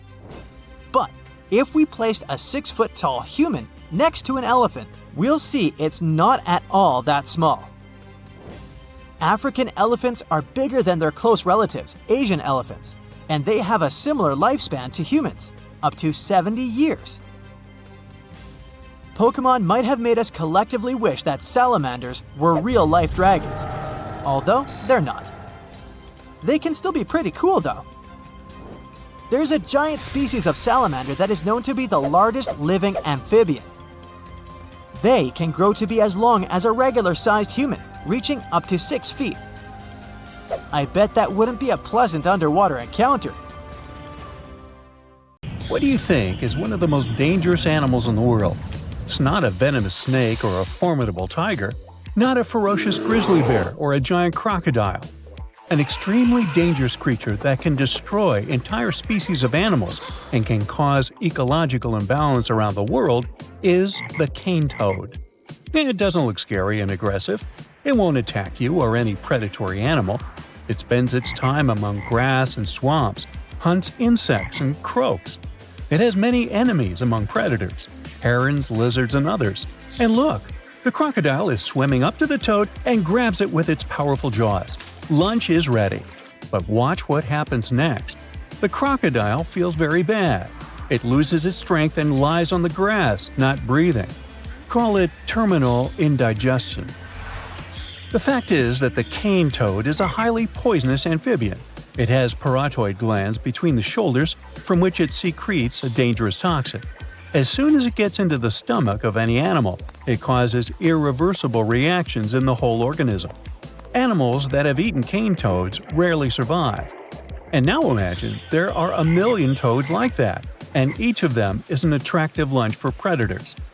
This creature is native to South and Central America, but became most famous after it caused an environmental disaster in Australia. It all started in 1935 when people brought cane toads to fight the cane beetle. These insects were spoiling sugarcane crops in the northern part of the country. Farmers thought the imported toads would quickly get rid of the pests, but far from getting help, Australia received even more damage. The first problem was that toads didn't hunt bugs. Well, that would have been nice to know beforehand. Insects lived on the tall stalks of reeds, and toads couldn't jump as high, so toads would feed on other insects and multiply rapidly. Initially, about 100 reed toads were brought. Farmers managed to breed more than 2,000 of these animals and release them into the fields. The amphibian population grew to 200 million in less than 85 years. They flooded Australia and caused a decrease in the population of those predatory animals that fed on them. Unfortunately, the local fauna didn't manage to develop immunity to the toad poison. The invasive toads would wander all over the northern part of the continent, spreading at a speed of 30 miles per hour and causing damage to all the biological environments they came across.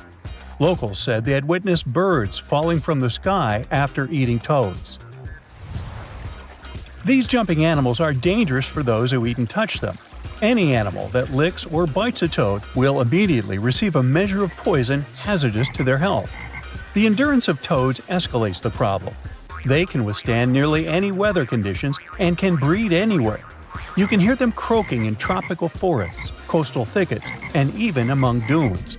They deal with cold temperatures and heat and eat everything in their path. They're not picky when it comes to food. Amphibians feed on live insects, carrion, and waste. But the most crucial problem is the speed of their reproduction. Female cane toads lay from 8 to 30,000 eggs twice a year. Within 3 days, tiny tadpoles hatch from the eggs. They swim in the water for 20 weeks, then become toads. Their life expectancy is from 5 to 10 years in the wild. Bad weather conditions, predators, drought, and anything else can't stop them. People don't know what to do with them either. The only chance to save other animals is to teach them not to eat toads. Scientists cook sausages from cane toads with a small concentration of poison inside. They gave this food to monitor lizards, freshwater crocodiles, and other predators so they could recognize the taste of the toad. Animals were slightly poisoned by the toad sausages, and remember that anything with this smell was dangerous. Scientists hope they won't approach the toads after smelling them. Amphibians have destroyed most of the biodiversity in the northern part of the country, and now they're rapidly moving to Western Australia. Scientists hope their plan saves animals, but what to do next? Perhaps nature can offer a solution to the problem. Some predatory animals may become immune to toad toxins, but it's unknown when this will happen. Invasive toads are quite a severe problem for ecology, but they look harmless. And how about invasive pythons? In the Everglades in Florida, Burmese pythons threaten the local wildlife. Giant crawling monsters have become the dominant species, displacing their alligator enemies from the swamps. Pythons hunt rabbits, possums, and other animals, decreasing their population by 99%. Of course, there are not as many pythons as toads, and people can get rid of them. But the problem is that they are exceptionally good at hiding. Even professional wildlife experts can't find them in the swamps and jungles. These pythons are also excellent hunters. They hide, wait, and attack, which makes them some of the most dangerous invasive creatures in the world. But fortunately, they don't attack people.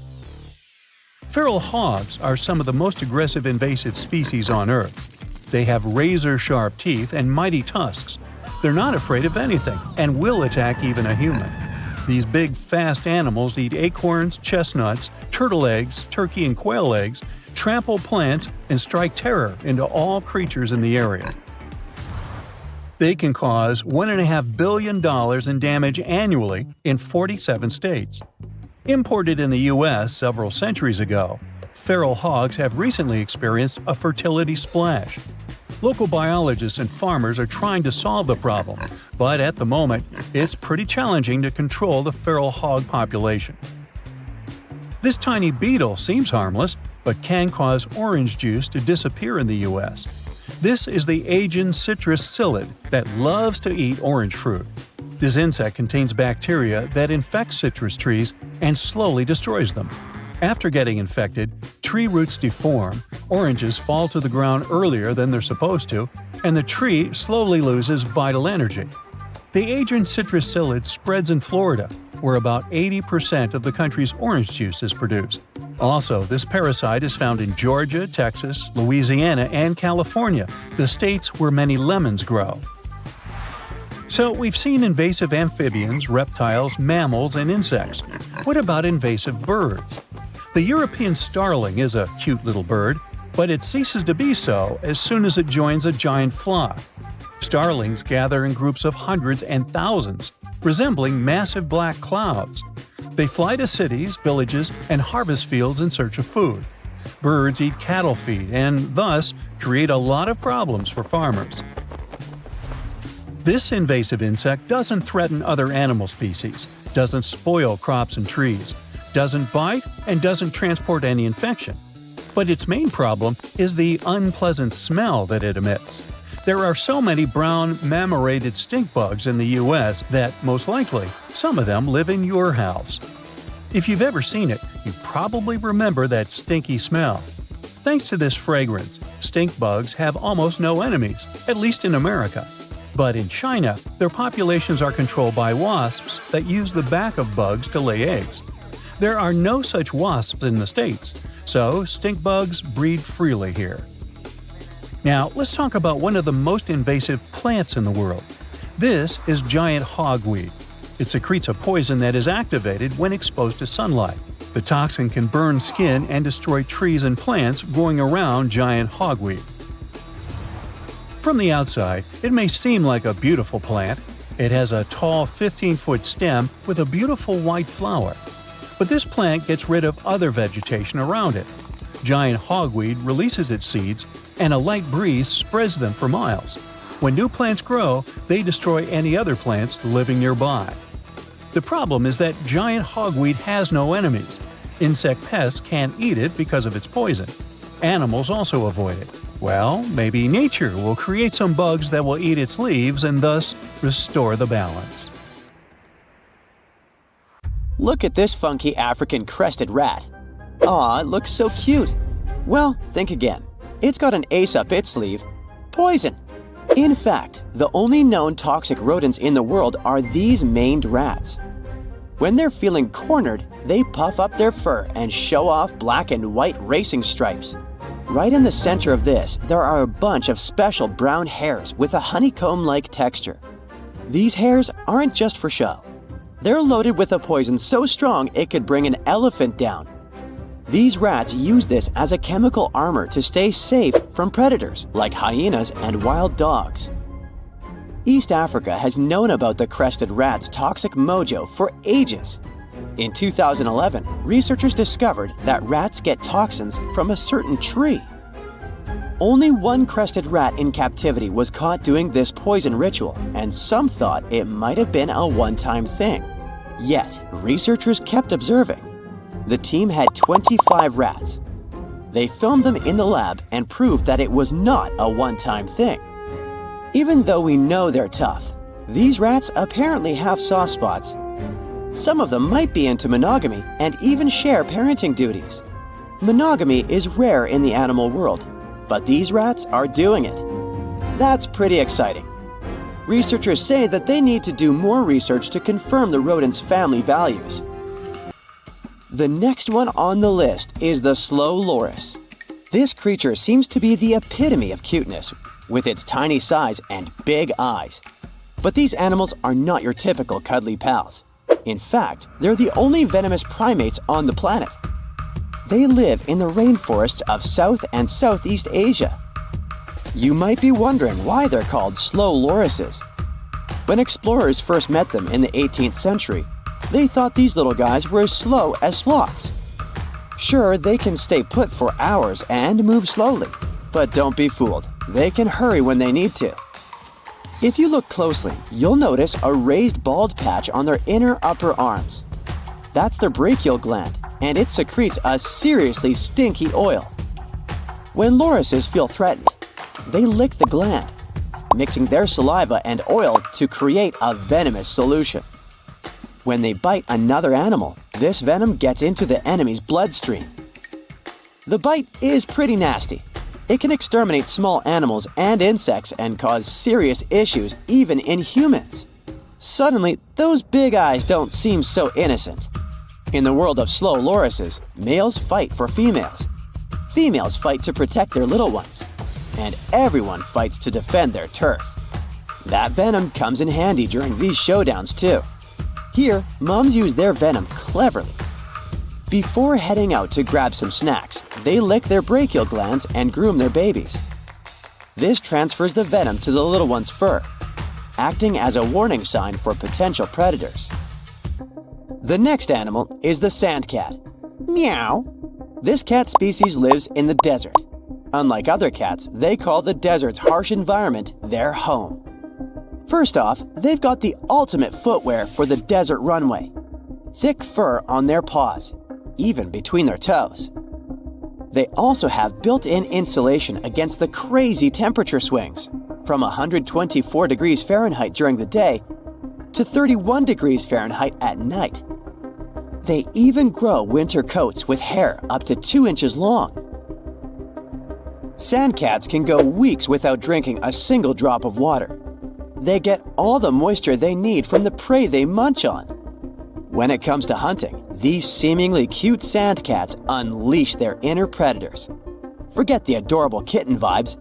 These guys are fierce. They're not picky eaters either, snacking on small rodents, birds, or insects. Oh, and they even go after venomous vipers. Plus, if they score more than they can munch on, they hide the extra food in the sand for a midnight snack. Their secret weapon is super sensitive hearing. They don't leave paw prints and they don't make noise when they approach their prey. Meet cone snails, sea snails with a twist. They have vibrant, colorful patterns decorating the surface of their shells. They're not just cool looking, they too pack some serious venom. Armed with a modified radula tooth and a venom gland, cone snails are the sea's skilled hunters. They use this harpoon-like tooth to launch a venomous attack on their prey, paralyzing it before eating. Speaking of venom, cone snail venoms are like a cocktail. They contain a mix of toxins with different effects. Some of the bigger cone snails can deliver a sting that's not just serious, but even fatal to humans. Yet their venom helps us with certain medical issues. The fifth cute but dangerous animal is the millipede. These critters sport 2 pairs of jointed legs on most of their body segments. Each of those double-legged segments consists of 2 single segments teaming up. Imagine a crew with elongated cylindrical or flattened bodies, usually boasting more than 20 segments. But pill millipedes are the shorter rebels in the gang. It allows them to roll into a tight ball. In 2021, a new species was discovered that had over 1,300 legs. If you dive into the millipede world, you'll find around 12,000 different species. Many of them are generally harmless to humans. But beware, some might pull pranks in your house or garden. The 6th animal is the hooded patui. It's a bird found in New Guinea. This bird stands out as one of the few known poisonous birds with toxins in its skin, feathers, and tissues. The poison comes from its diet. It serves as a defense against predators and parasites. Interestingly, its resemblance to other poisonous patuis is an example of convergent evolution, where unrelated species evolve similar traits due to similar environmental pressures. In this case, different poisonous patuis independently developed similar characteristics as a form of protection. The hooded patui has Mullerian mimicry too. It's a phenomenon where harmful or poisonous species evolve to resemble one another. In simpler terms, it's like a group of toxic friends dressing similarly so everyone knows they should be avoided. Additionally, non-poisonous species imitate the appearance of the hooded patui in a phenomenon known as Batesian mimicry. This is when harmless or less harmful species evolve to resemble a more dangerous or toxic species to gain protection from predators. In this case, other birds copy the look of the hooded patui, even though they lack the same toxic defenses. So in this case, a harmless bird dresses up in a poisonous costume to ward off potential threats. Platypuses look adorable with their thick fur and duck-like bills. But you don't want to mess with them either, especially in the late winter when male platypuses get a bit feisty. They fight for females and use vicious spurs on their feet that inject venom during the brawl. In 1801, one biologist thought the spurs were for keeping females in check during mating. But he was wrong. These creatures are more into hunting insect larvae than romance. Late winter, though, is a different story. Males fight, injecting venom, and losers get paralyzed. There have been cases of these animals attacking humans. Luckily, none of them were fatal.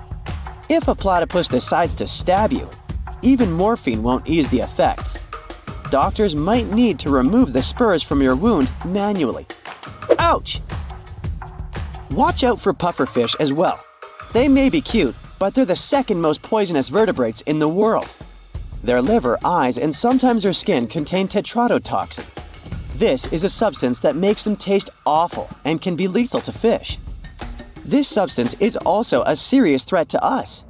It's up to 1,200 times more poisonous than cyanide. A single pufferfish has enough toxin to take out 30 grown-ups, and there's no known antidote. Despite this danger, some people in Japan consider pufferfish meat a delicacy called fugu. Trained chefs are well aware that one wrong move could result in the worst-case scenario for a customer. That's why not all chefs are allowed to prepare this dish. Let's go with the widely accepted theory that a massive asteroid hitting our planet wiped out the dinosaurs. It does make you wonder why mammals made it, though.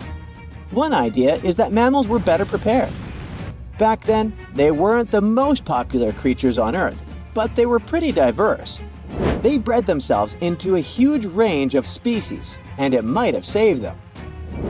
Some said mammals survived because they were smaller, so they needed fewer resources. As they had to constantly hide from dinosaurs, they managed to survive in difficult environments, way before the hit. But let's say the asteroid never came, and it never damaged the environment the dinosaurs thrived in. It's safe to say our fauna would look different today. Take the mighty titanosaur.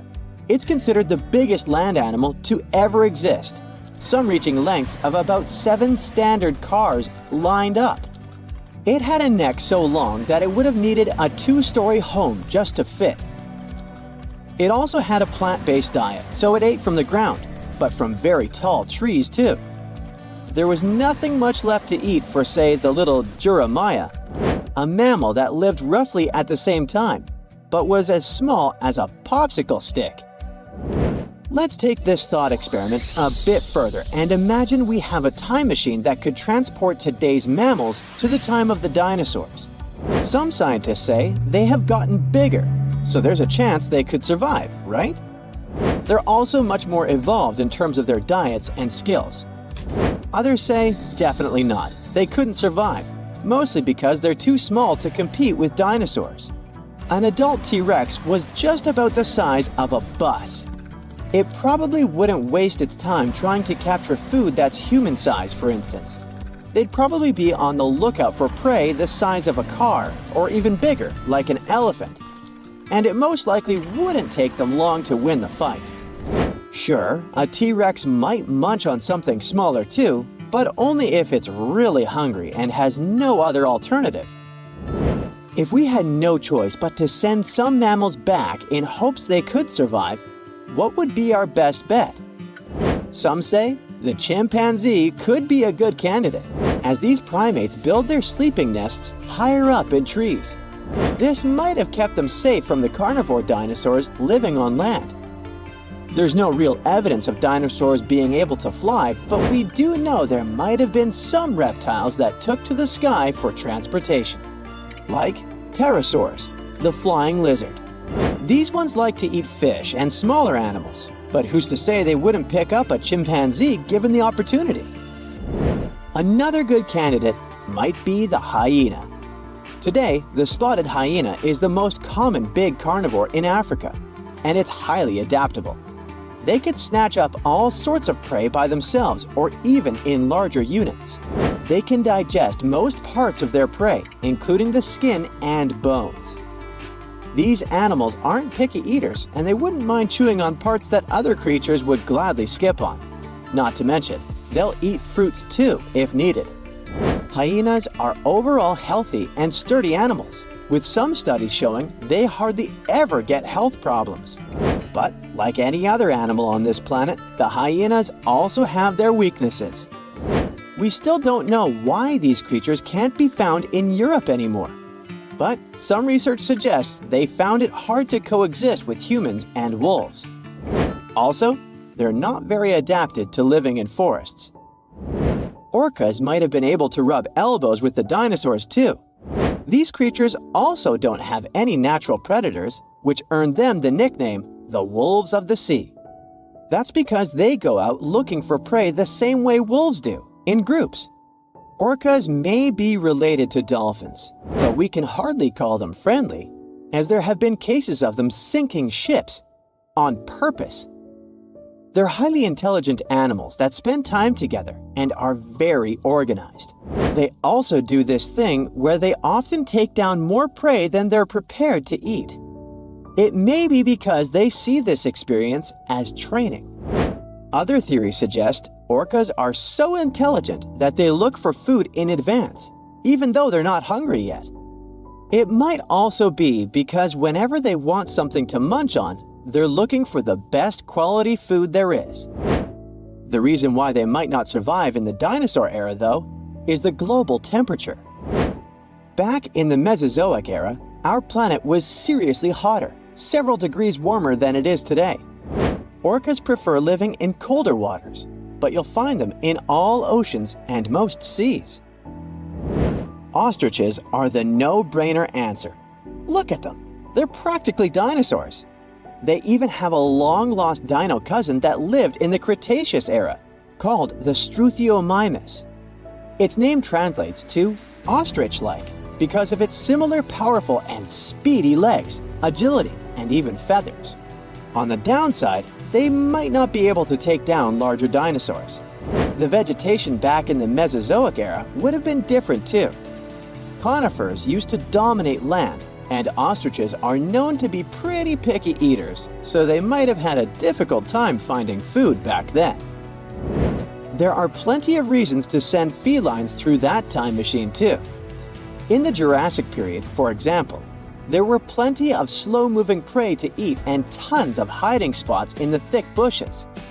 Felines are sneaky animals, have precise vision, and are extremely good at climbing. Some pack a punch for their size, making them fierce fighters. Lions are good contenders because of their speed and teamwork. They might be able to take down some decent-sized dinosaurs, like the Europasaurus, when working together. Leopards are really good at climbing trees, so they could snatch prey and enjoy it above the ground, where they might be safe from bigger predators. What might be their downfall is again the temperature difference. It was considerably hotter back then. Today's large mammals aren't equipped to deal with that extreme heat. Lions might be the kings of the savannah now, but it would be too hot even for them. If they ever want to grab a spiky-tailed herbivore for lunch like the Tugiangosaurus or Stegosaurus, they might be in for a surprise. One hit from their extremely powerful tail could cause some serious damage. Not to mention run-ins with raptors, like the frightening Saurophaganix. The single most likely animal that might survive being roommates with the dinosaurs is the platypus. This quirky Aussie creature is one of those rare egg-laying mammals. It's a fan of freshwater and as close to a living relic as an animal can be. Scientists were able to trace its origin back as far as 120 million years ago. For food, it wields its sensitive beak to catch shrimp and worms underwater. When it dives, skin flaps cover its eyes and ears, so it becomes blind and deaf. But it still uses that beak like a high-tech radar. A grown platypus can even feast on half its body weight in a single night. Scientists have known for a while it shares many traits with reptiles, like its shoulder bones or the fact that it lays eggs. Other creatures that coexisted with the dinosaurs still exist today, just not mammals. Snakes made their way into our fauna in those prehistoric times too, as well as cockroaches and bees. Some species of sharks are even considered to predate the dinosaurs. And if we look at our entire planetary history, we'll see they survived 4 out of 5 periods of mass extinction. Horseshoe crabs have the nickname living fossils because their evolution was much slower than any other animal that we know of. Not because they're not smart, but simply because they found their perfect form much sooner. So they didn't need to make a lot of changes. They have a very rudimentary immune system, but it seems to work wonders. No wonder they stayed pretty much the same for over 400 million years. Let's find out something awesome about poisons. No, this is not another video with the top 10 of the most venomous animals. There will be several of them here, but the point is different. We're going to find out about the nature of these substances, which are dangerous for any living creature. There are 2 glasses in front of you. The first one is full of sour milk, and the other has the venom of one of the most dangerous snakes in the world, Vipera aspis. What do you think? The liquid from which glass can cause negative consequences for your health? The correct answer is sour milk. It can cause bloating, indigestion, and heartburn. But if you drink the snake's venom, nothing will happen. The fact is that this substance is a particular type of protein, and gastric juice splits this protein like any other food. The toxin contained in the poison is dangerous only in contact with blood. Therefore, if you have a wound in your mouth or stomach, then you'll have problems. But as long as the toxin stays away from the blood circulatory system, you needn't worry. However, it doesn't always work like that. Some animals secrete a poison that penetrates your body at the slightest physical contact. But venomous beasts have to deliver this dangerous substance inside your blood. And by the way, this is the difference between poisonous and venomous. In the first case, these are animals that can poison you passively. For example, if you touch them. They don't make any effort, and the poison is released from their bodies constantly. The poison dart frog just hangs out in the jungles of South America and doesn't attack anyone. But everyone is afraid to touch it because its skin secretes one of the most dangerous poisons on Earth. The toxin particles contained in the poison of these animals are so tiny that they easily get through the pores of your skin and cause an intense reaction in your body. But venomous animals have bigger toxin particles that can get inside your body only through injection. Venomous animals bite and sting to deliver the venom to blood. Venomous snakes, wasps, spiders, and other creatures use venom to attack prey. Poisonous frogs or fish covered with poisonous skin use toxins to defend themselves. That's the difference. One of the most venomous creatures in the world is the box jellyfish. When it stings, it injects a powerful toxin into its enemy, affecting the nervous system and skin cells. They are dangerous not only for sea creatures, but also for people. The toxin acts quickly and can lead to serious health problems within minutes. One of the most poisonous creatures in the world besides the poison dart frog is the puffer fish. Yeah, that famous Japanese delicacy. Many have probably heard that if the cook prepares this fish incorrectly, it can be poisonous even after heat treatment. This fish's toxin is 1,000 times more potent than cyanide. The amount of poison inside one puffer fish contains enough toxin to seriously harm several dozen people. When the fish feels danger, it swallows a lot of air along with water and increases in size. In this state, its needles, which contain the toxin, become even more dangerous. So never touch this fish if you see it in the sea. There's the third type of use of venom. It's called intraspecific competition.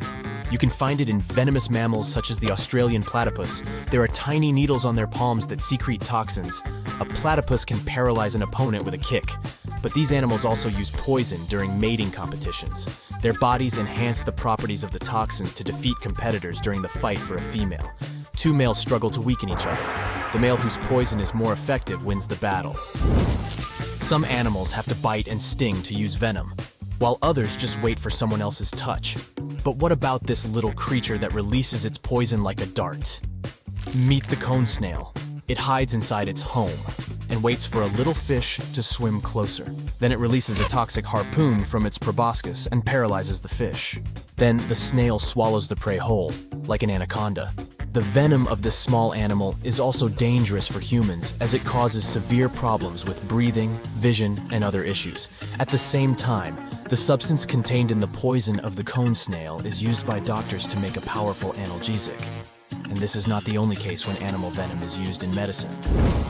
A poisonous lizard called the Gila monster releases a neurotoxin produced in the salivary gland during a bite.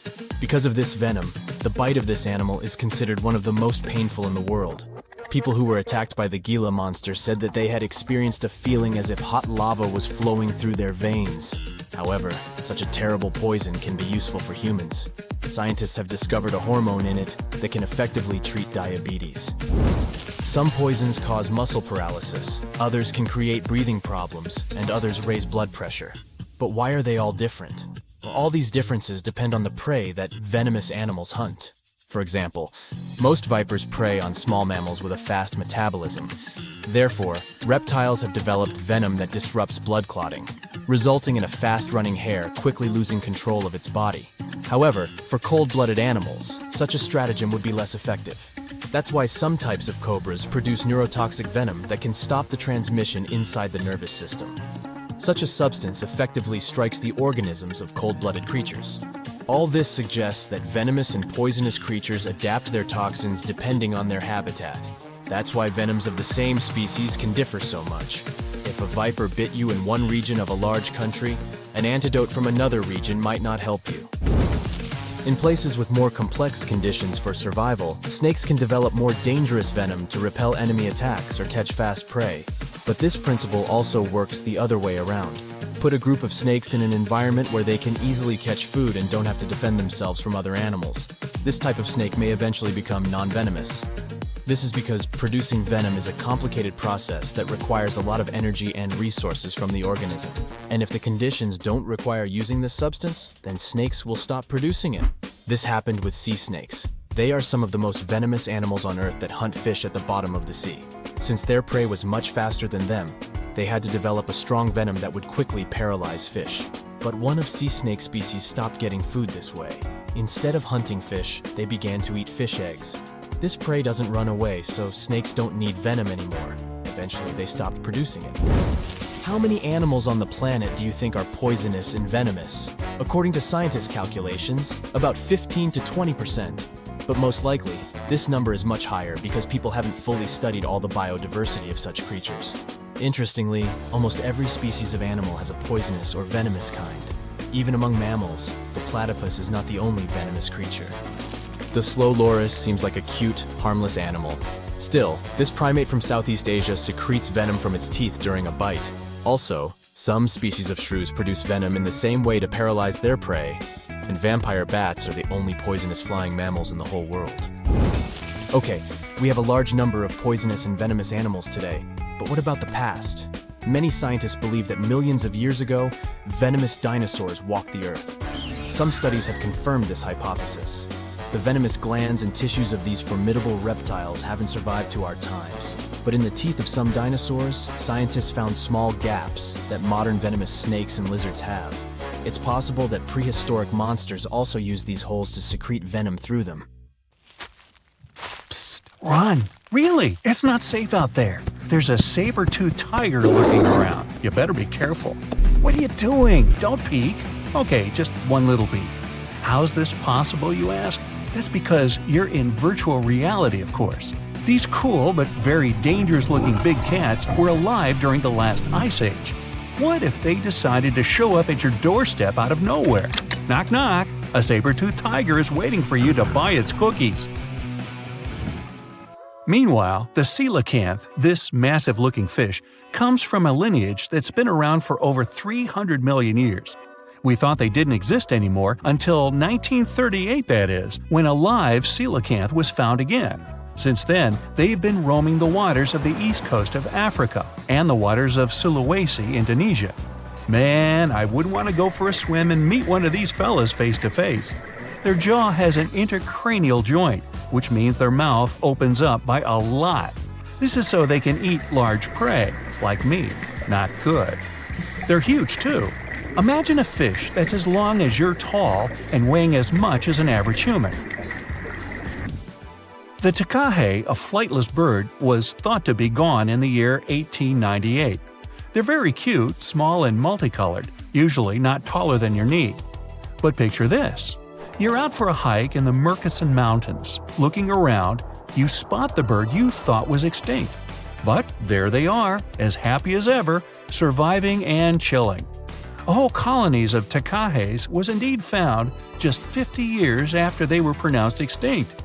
Good job, tiny little birds. A singing dog. Ever heard of those? Riley does sing sometimes when he's bored or hungry, but these are real performers. New Guinea singing dogs.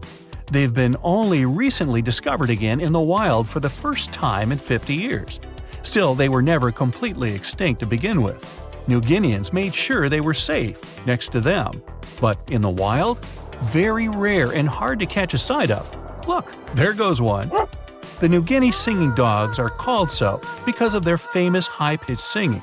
They sometimes sing together too. A dog choir of sorts, where they all howl together.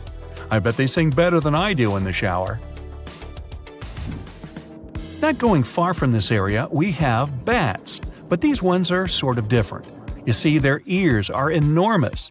I guess that's why they're called the New Guinea big-eared bats. Clever. The species was found again when one of them was accidentally caught in a bat trap. Until then, I guess they were playing hide-and-seek with us, because up till 1890, they had been thought to be gone. They're still not out of the danger zone because of habitat loss. Imagine you discover a fossil of a species you thought had been extinct for a long time, yet 2 years later, a whole living group of said species is found. Well, this is exactly what happened in 1977 with the Majorcan midwife toad.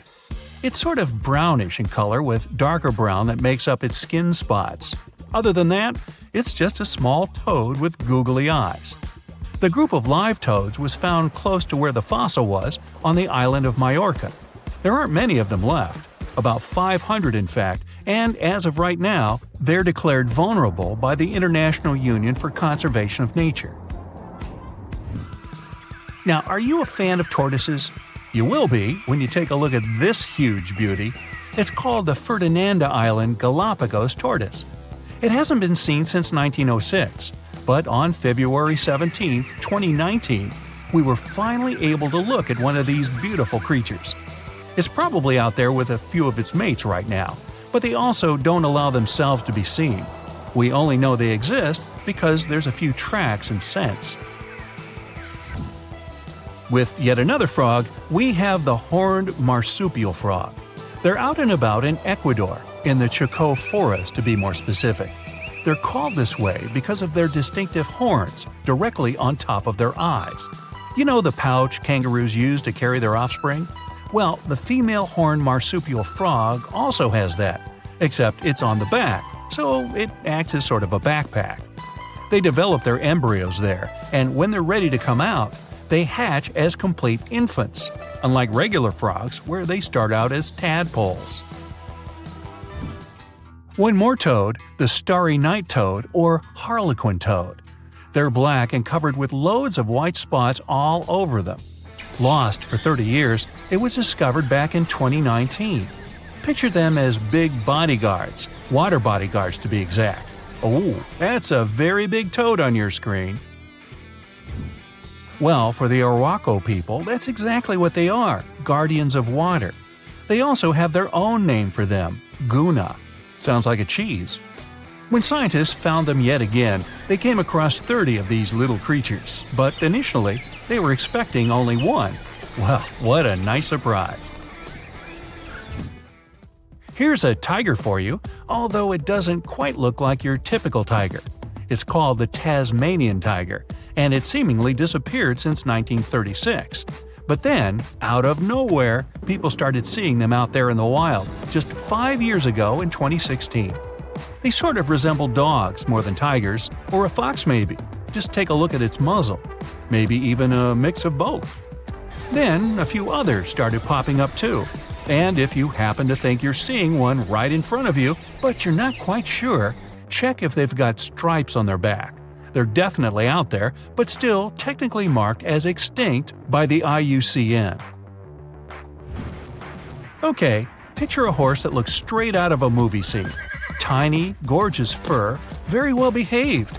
It's tiny, but it's not a pony. It's a Caspian horse. They have an interesting backstory to them. They were discovered by Louise Leyland, who got married to an aristocrat in 1957. Having moved to Tehran, Iran, she didn't quite like how the horses behaved there, so she took matters into her own hands. She took a few people with her, and off they went to the Caspian Sea mountain. And in there, they found 3 of these beautiful tiny little horses. Now, that's how the story goes. Coming up next, a possum that was found in an unexpected place. Guess where? You have 3 options to pick from: hiding in a ski resort, in the Australian outback, or in someone's apartment in the bathroom. Which one do you choose? You have 3 seconds. The right answer is a ski resort.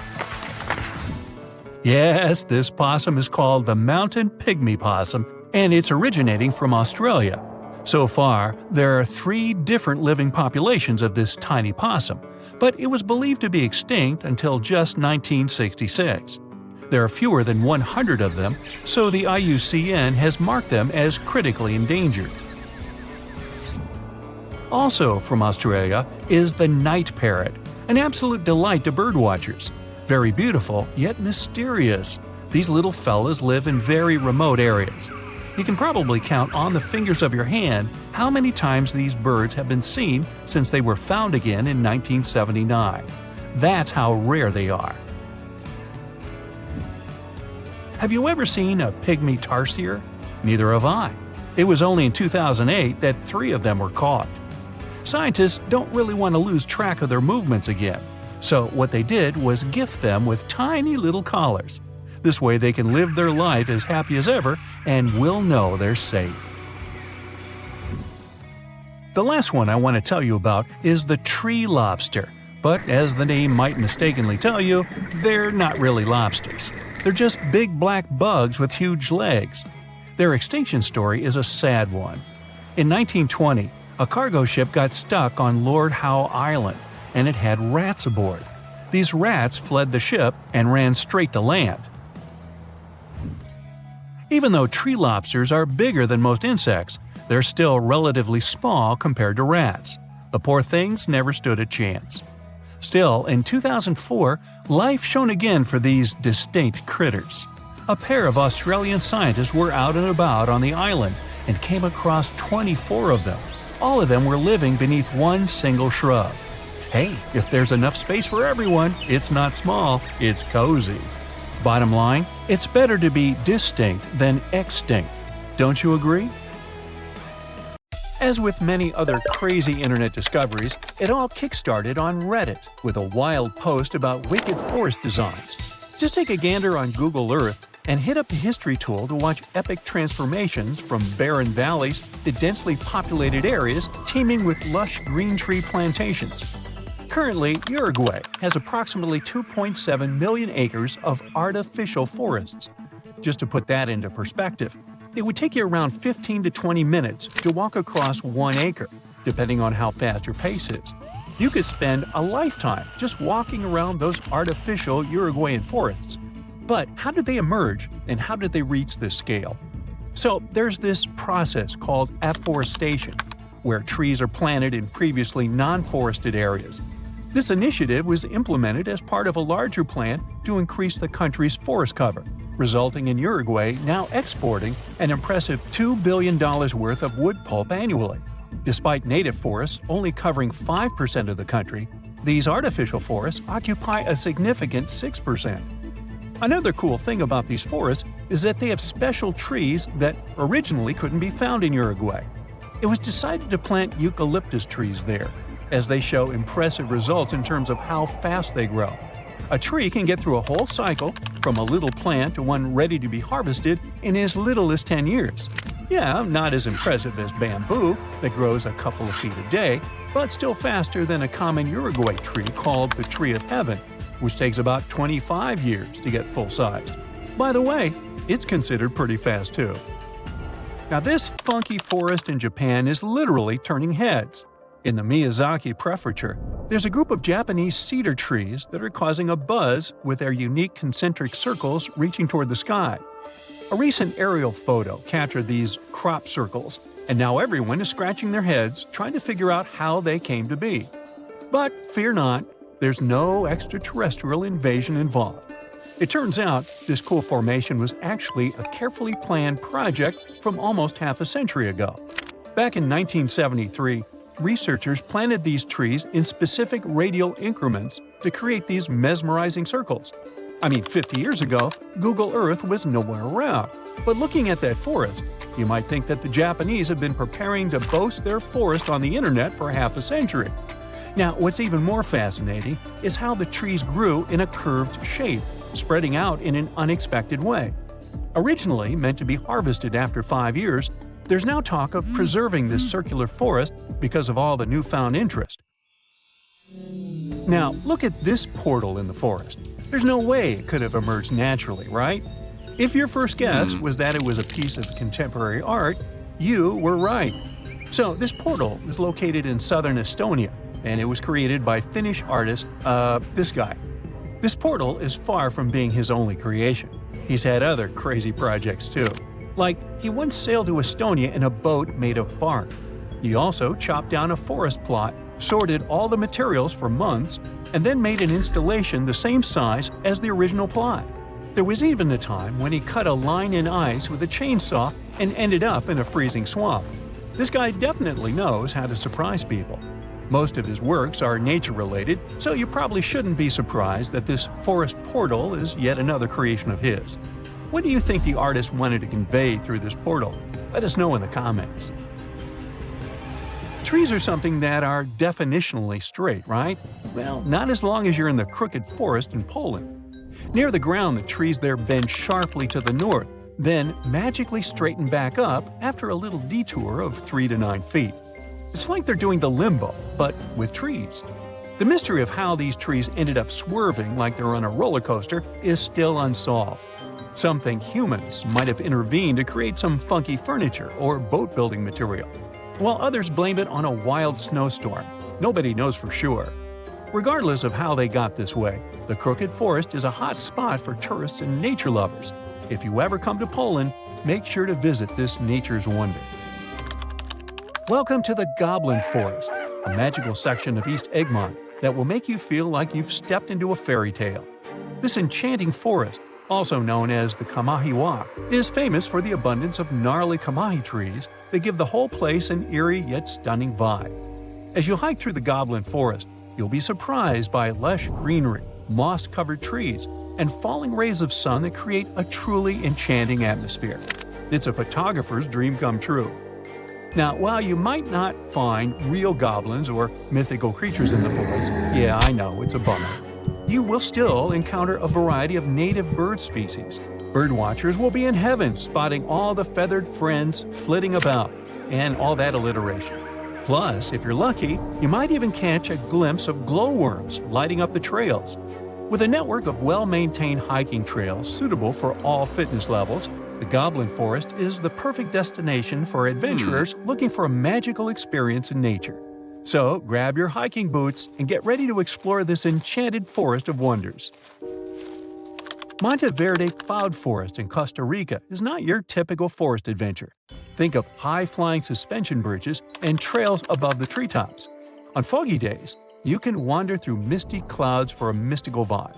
This nature reserve is called a cloud forest, and it's a real scientific definition. Cloud forests differ from your average ones in several aspects.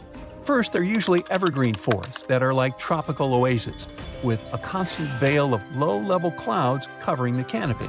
The next thing that's different is moss. It's so abundant there that these places are sometimes even nicknamed mossy forests. Going back to Monteverde Cloud Forest, however, it's more impressive if you visit it on a foggy day. but even on clear days, the views of the lush greenery are absolutely stunning. Now, if a regular forest sounds a bit boring to you, our planet has something more fun to offer. How about an underwater forest? Whether you're a local Oregonian or just passing through, Clear Lake is definitely a dive spot you've got to check out. True to its name, Clear Lake lives up to its reputation, with crystal clear waters boasting up to 100 feet of visibility. It's like swimming in a massive pool. But brace yourself, because it's a chilly 38 degrees Fahrenheit all year round. Nah, I wouldn't venture in there. It's more adapted for penguins, I guess. Well, never mind. This lake is special because of its history. It was formed over 3,000 years ago by volcanic activity that redirected a river, preserving ancient trees that you can still see standing tall underwater today. There's this section known as underwater forest, where you can see ancient trees deep down. An underwater forest walk sounds fancy, doesn't it? And in Madagascar, there's not a forest, but an avenue of trees. But the trees are so majestic, this avenue can rival with the coolest actual forest. I'm talking about these awesome, gigantic baobab trees. Picture this, an 850-foot stretch of road lined with 20 to 25 massive baobabs, towering at about 100 feet tall. In terms of height, it's as if this alley was packed with many Rio's Christ the Redeemer statues. Even a 6-foot guy would feel insecure there. And if you venture just 4 miles away, you'll find the baobab amaru, 2 baobabs that grew twisted together like a love story. Legend has it that they represent an impossible love between 2 young villagers who dreamt of a life together. Now they stand there, intertwined for eternity. Now, you can't find living dinosaurs nowadays, which is a good thing, mostly, but you can still meet some creatures that might have gone to lunch with them. The frilled shark, for example, is a living fossil that comes from a family of sharks that have been around for about 80 million years. One of the coolest things about it is its long, eel-like body that can grow as long as 6 feet.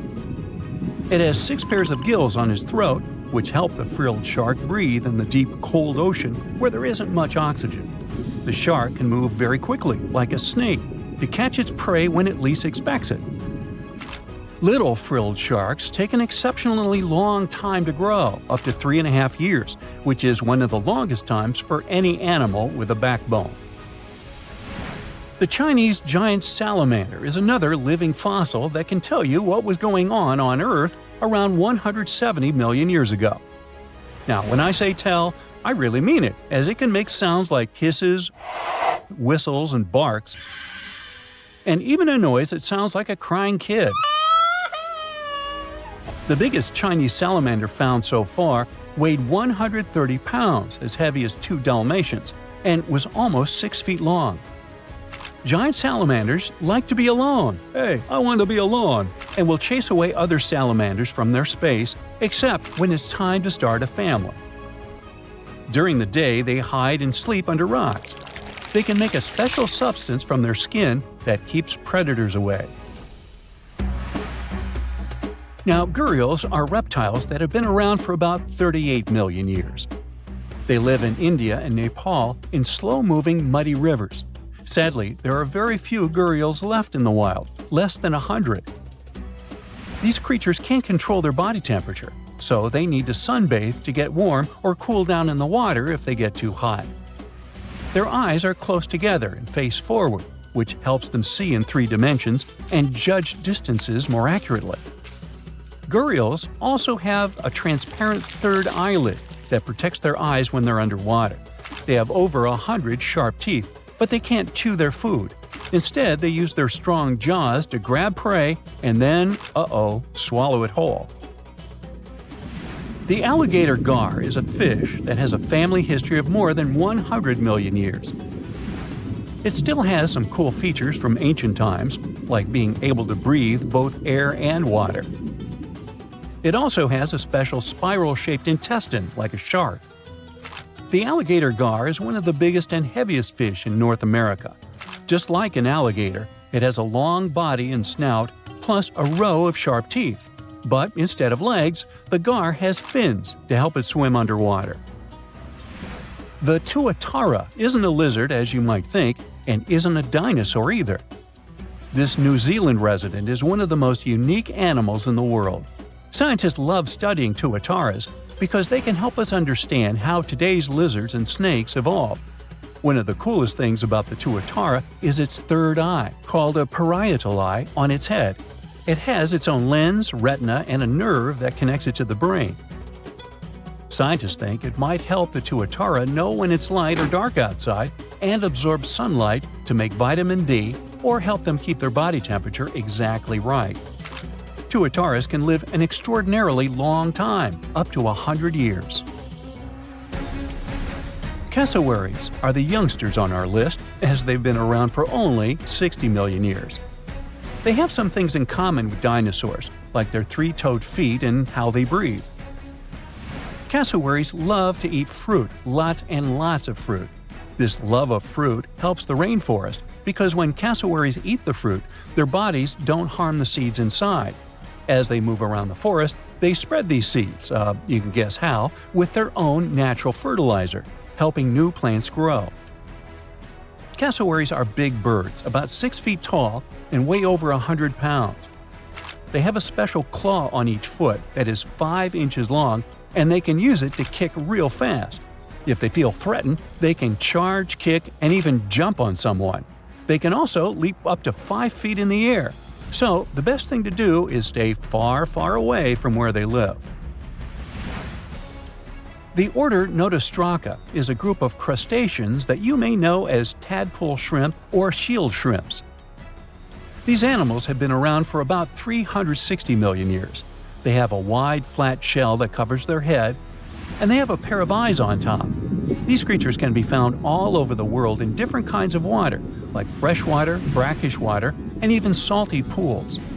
They can also look different depending on where they live.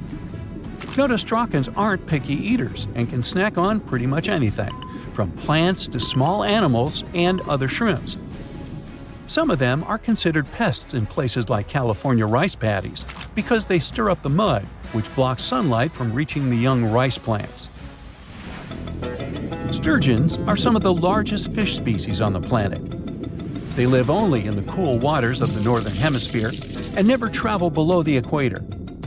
Even though they are huge, sturgeons don't have teeth. They eat by sucking food off the bottom of rivers, gulfs, lakes, and oceans. Scientists believe that sturgeons came from a group of fish that first appeared around 419 million years ago, long before dinosaurs even existed. Their ancestors survived a big extinction event that wiped out 90% of all species and went on to become the largest fish in many rivers in North America and Eurasia. Sturgeons can live up to 100 years old or even older. Female sturgeons can lay up to 3 million eggs at a time, but not all of the eggs eventually turn into real fish. Our next hero, the Pacific lamprey, has successfully lived through at least 4 mass extinctions. Its ancient ancestors evolved over 450 million years ago. These creatures have cartilage instead of bones and a third eye, which is a special light-sensing organ on top of their heads. Instead of a regular jaw, they have a mouth surrounded by teeth. They latch onto prey and sup up body fluids like real underwater vampires. And although he wasn't living underwater, the story goes that King Henry I of England might have lost his life because of a lamprey. The English monarch loved this fish so much that he defied doctors' orders to stop eating its flesh. He got sick every time he'd have it, but the lack of bones and the unusual taste made the royal fall in love with it. As a result, he got some scary symptoms from eating lamprey and eventually passed away. Can you say clueless? The elephant fish, also called the Australian ghost shark, has been on Earth for around 400 million years. Even though they're related to sharks, they aren't actually sharks. Instead of bones, their bodies are made entirely of cartilage. These fish have a special shiny tissue in their eyes that can make their eyes look like they change color from yellow to green. Elephant fish can be pretty tough and will fight back if they feel threatened. They like to be alone and usually don't hang out with other fish. Horseshoe crabs also deserve the title of survival champs, as they've been around even before dinosaurs, since 450 million years ago. 4 species are still roaming the ocean from Maine all the way to Mexico. Horseshoe crabs are more like spiders than ticks than they are like real crabs. They have 9 eyes, plus extra light sensors near their tails so they can see really well. They breathe underwater using flap-like gills near their belly, and sometimes they use these gills to swim upside down. Every spring, when the tide is high, these creatures come up to the beach at night to mate and lay their eggs, and you can see hundreds of thousands of them. Endless hot deserts seem lifeless at first glance. But among these sands, you can meet dangerous and sometimes creepy creatures. Some of them can only cause health problems, but some can stay in your memory forever. Let's get to know them, starting with dangerous ones and finishing with real nightmares. So, you're walking through a desert and see a big teddy bear with open hands. You understand that it's probably a mirage, but still, you come closer. You were right. It's not a plush toy, but a giant cactus. There's something strange about it. Thanks to some strange fluff, the branches resemble the arms of a teddy bear. However, this is not fluff, but thousands of thin needles, and they are the reason you shouldn't come closer. The cactus is called the jumping cholla, or teddy bear cholla. It grows in the desert areas of Arizona and in the northern part of Mexico. Don't worry, this cactus won't attack you, but it will cling to your skin or clothes if you touch it. Such a fur coat protects the cactus from animals, creates shade, and saves it from heat. The lateral branches are the most important parts of the plant as they carry out photosynthesis and accumulate a large amount of moisture inside. So, despite all the danger, the cactus can be helpful for desert wanderers. And the danger here is needles. If you look closer at them, you will see they have the shape of hooks. One touch, and hundreds of thorns are already in your finger. It's pretty difficult to get rid of them, and the needles cause unpleasant, painful sensations. But the coolest thing about this cactus is the way it reproduces. The plant clones itself in a new place. When animals and people pass the jumping cholla and touch it, the cactus gives them a small piece of itself, along with the needles. As soon as you throw this piece to the ground, it takes root and starts growing. The degree of danger is rising. The next monster from the desert is running toward us, and that is an ostrich. Many think these animals are cowards hiding their heads in the sand. You will most likely change your mind if you're unlucky enough to meet one. Usually, ostriches are not aggressive, but you should run if you come closer to their nest. On the other hand, you won't be able to do that because ostriches move at a speed of 43 miles per hour. You need a car to get away from them. They run and hit their enemy with their chests. There have been cases when ostriches attacked vans and caused significant damage to them. But the main danger these birds present is their powerful legs with sharp claws. They can deliver strong blows with them and even beat a prone opponent. So yes, if you see an ostrich in the distance, go the other way. This small spotted lizard lives underground almost all the time in the arid deserts of the southwestern US and northwestern Mexico. Sometimes, it goes outside to find lunch. It only seems cute, but in fact, it's a dangerous Gila monster. Its thick skin protects the reptile from hawks, coyotes, and other predators. But its main protection is its venom. Snakes and spiders inject their toxins using long, needle-like fangs. The Gila monster clamps down and chews the prey to spread the venom. And when it bites a person, it can keep its jaws closed for a long time. Getting rid of the animal is a tricky feat. People who have experienced the effects of the venom say it feels as if hot magma passes through the veins. Despite this, the lizard turned out to be useful for science. Doctors used its venom to create medicines for diabetes and obesity. The time has come. Now you're about to meet one of the creepiest creatures living in the desert. Be quiet and listen to the silence. Stand still. There's no one around. Suddenly, you hear some hissing coming from below. You lower your head and see it. A big yellow spider the size of a human palm with strong jaws and long legs hides in the shadow of your body. In horror, you run away from this monster, but it goes after you. It isn't easy to do it in this situation, but try to calm down. The creature isn't interested in you. It wants only your shadow to hide from the scorching sun. Anyway, it's better not to touch it. The powerful jaws of the camel spider can cause unpleasant sensations, to put it mildly. And, by the way, this creature isn't really a spider. Yeah, it belongs to the class of arachnids, but it's a separate species, Sulpagid. It likes to bite. It's fearless and pretty aggressive.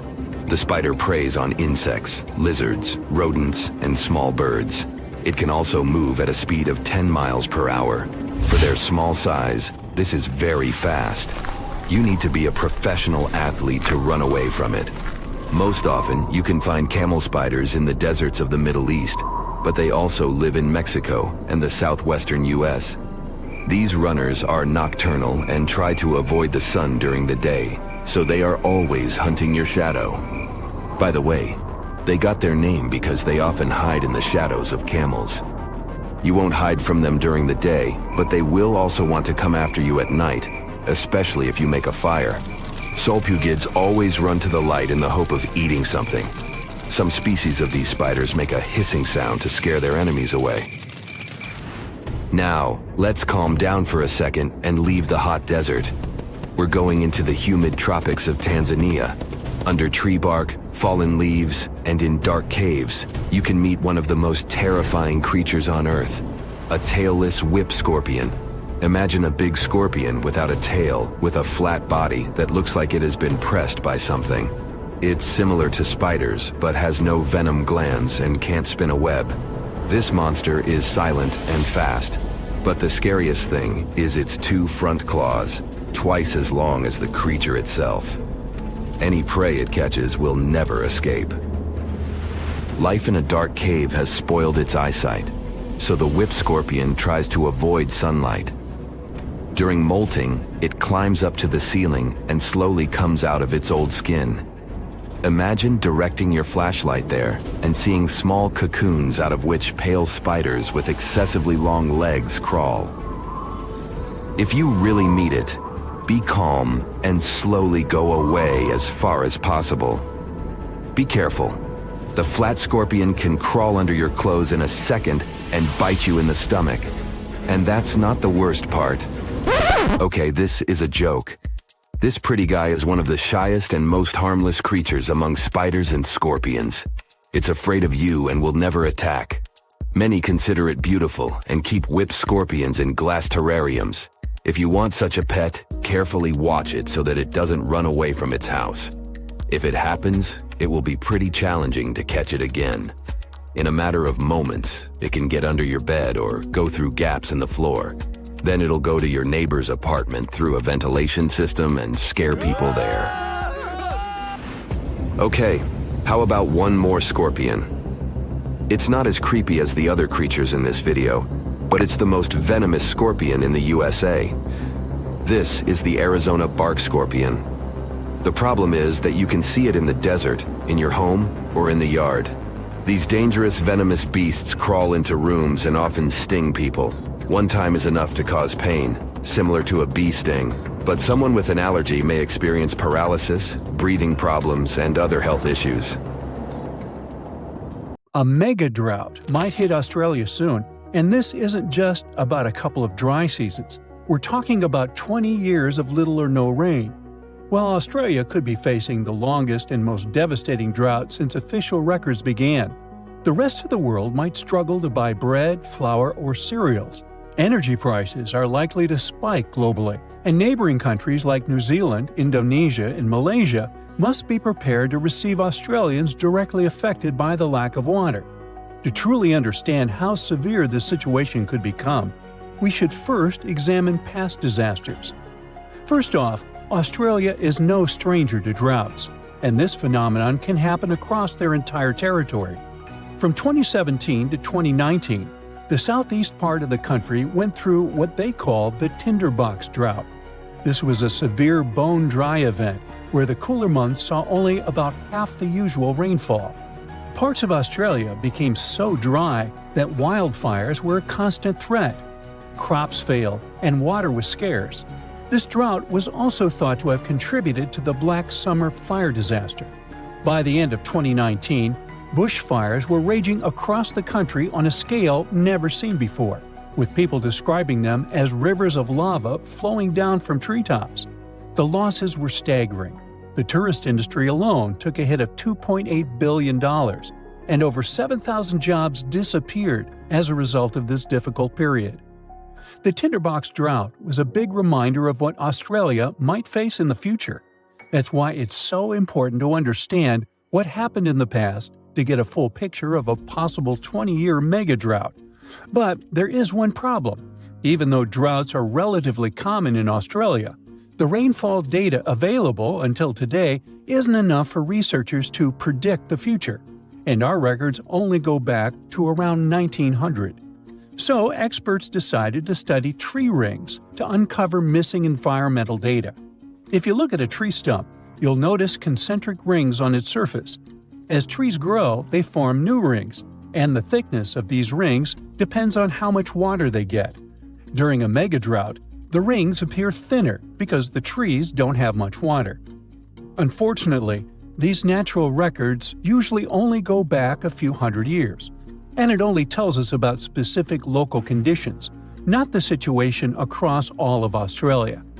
So, experts turn to computer models to simulate how Earth's climate changed from the year 850 to 2000. This approach helped them to paint a picture of when megadroughts might have occurred in Australia and how to predict what might happen in the future. But what they were really interested in was whether the human factor might be making this scenario worse over the years and if we are somehow intensifying these dry periods. So, are we to blame for these megadroughts?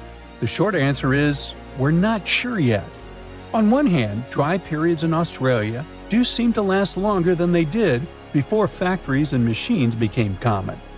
On the other hand, they don't seem to be getting more intense or happening more often than before industrial times. This means a drought lasting 20 years might not be directly linked to human activities. Actually, this kind of phenomenon is just a normal part of how rainfall changes in Australia over time. This is backed up by evidence from ice cores, which suggests that a 39-year drought hit eastern Australia around 800 years ago. What makes it all so fascinating is that there isn't just one cause for this phenomenon. I mean, there is no single mechanism that explains all cases of megadroughts. It happens because the right combination of ocean and atmospheric conditions come together, and you end up with a drought. And just by random chance, you might have periods where there are 100-year-long droughts. Despite what many people think, megadroughts are not geographically isolated. They have occurred on every continent except Antarctica over the past 2,000 years, and are often linked to natural events. For instance, megadroughts in North America and Southwest South America were driven by El Niño, where the Pacific Ocean near the equator gets warmer than usual, disturbing normal weather patterns. They are not rare events either. In fact, the U.S. Southwest has been experiencing a megadrought since 2000. It's being considered the driest period in 1,200 years for the region. Major reservoirs like Lake Mead and Lake Powell are at low levels. Heat waves are hitting cities like Phoenix and Las Vegas harder than ever, and wildfires are happening more frequently as the land gets drier. Now, let's think about the future. Even though we have a very recent and concrete example from the U.S., research can't exactly predict how a 20-year megadrought would play out in Australia. Usually, such events show up mainly as reduced rainfall and snowfall. But in most areas, the increase in drought risk will be caused by a warmer, more arid atmosphere. So the ground will probably look parched and cracked, rivers and lakes will likely shrink, and the sky will be relentlessly clear and blue, with barely a cloud in sight. Farmers might struggle to grow crops, making grocery prices rise worldwide. Things like bread, flour, and cereals may become scarcer, as Australia supplies about 13% of global wheat exports. Coal mines might be affected, as they depend on water for extraction, washing, and processing. That might drive up power costs for industries around the world, which could be passed on to consumers, impacting global growth and inflation. As cities might face water shortages, Australians will likely find new ways to conserve every drop or maybe move to New Zealand or Southeast Asia. Now, you're probably thinking, when is this big event going to happen? Honestly, it's really hard to predict exactly. Megadroughts can happen every 150 to 1,000 years, but experts think Australia should be ready for one to happen in the next 10 years or so. And this possibly should be taken seriously. This phenomenon has been known to contribute to the collapse of entire civilizations. Take the Akkadians of Mesopotamia, who built the world's first empire more than 4,000 years ago. Studies of moisture at the ruins of Akkadian cities suggest that they experienced a massive drought lasting 300 years, and this may have led to their collapse. A similar thing happened to the Assyrian Empire, which existed over 2,700 years ago, in what is now northern Iraq. For years, it was a real mystery why they left their capital of Nineveh and never returned. But recent studies of a stalagmite in the Cunaba cave revealed that the rise and fall of the empire coincided with a wet period followed by a 125-year-long mega-drought. Because they were very dependent on seasonal rain for agriculture, this dry period made their life much harder. Even though experts now believe they probably left because of the dryness, the question of where they went is still a mystery. So, yep, mega-droughts may have played a role in the collapse of great civilizations in the past. But on the positive side, we've come a long way since then, and recent climate technologies can help us prepare for events like this. Now that we know a 20-year megadrought is very much possible and might happen soon, Australia has some time to get ready for it. Developing strong water management plans to mitigate the severe impacts of a megadrought is more than necessary, and it's also important to create community support networks to provide emotional and financial support to people, particularly farmers, who are more affected directly by this event. If initiatives like these emerge in the coming years, those 20 years of drought could be less intense than most people might expect. Thousands of years ago, a huge meteor weighing 2 million tons crashed into Earth at a speed of around 56,000 miles per hour. Sounds like a big deal, and it was. It actually created Lonar Lake in Maharashtra. When you see it from above, it might look like any other lake, but the sand there is magnetic, and it makes compasses go haywire. First off, it's a soda lake. Nah, it's not filled with Coke. It's just another name for an alkaline lake. The pH levels there vary from 9 to 12, whereas humans enjoy ranges from 6.5 to 8.5. So it's not really advisable to bathe there, not to mention to drink such water. There's a little round dip about 2,300 feet away from the main lake, which folks think was made by a piece of the main meteor. Near this lake, there's a Hanuman temple that has an idol carved from rock, and it's said to have some pretty strong magnetic vibes. Also, local farmers are draining water from Ambar Lake. Sometimes people refer to this lake as Chota Lonar, which means Little Lonar. This nearly perfect oval is one of only 2 natural craters in the world made entirely from basalt, a dark, finely textured volcanic rock. The water there is 7 times saltier than ocean water, and sometimes the lake can turn pink due to particular bacteria. Whenever you open up a tap to fill a glass of water, water goes from top to bottom because gravity, duh. It's hard to imagine it acting the other way around, but turns out there are many waterfalls that can defy gravity and go in the opposite direction. That's called a reverse waterfall, and it happens when super strong winds whip through a waterfall, pushing the water back up. It's especially common for those windy fall and winter months. You usually need winds of at least 46 miles per hour to see this cool trick in action.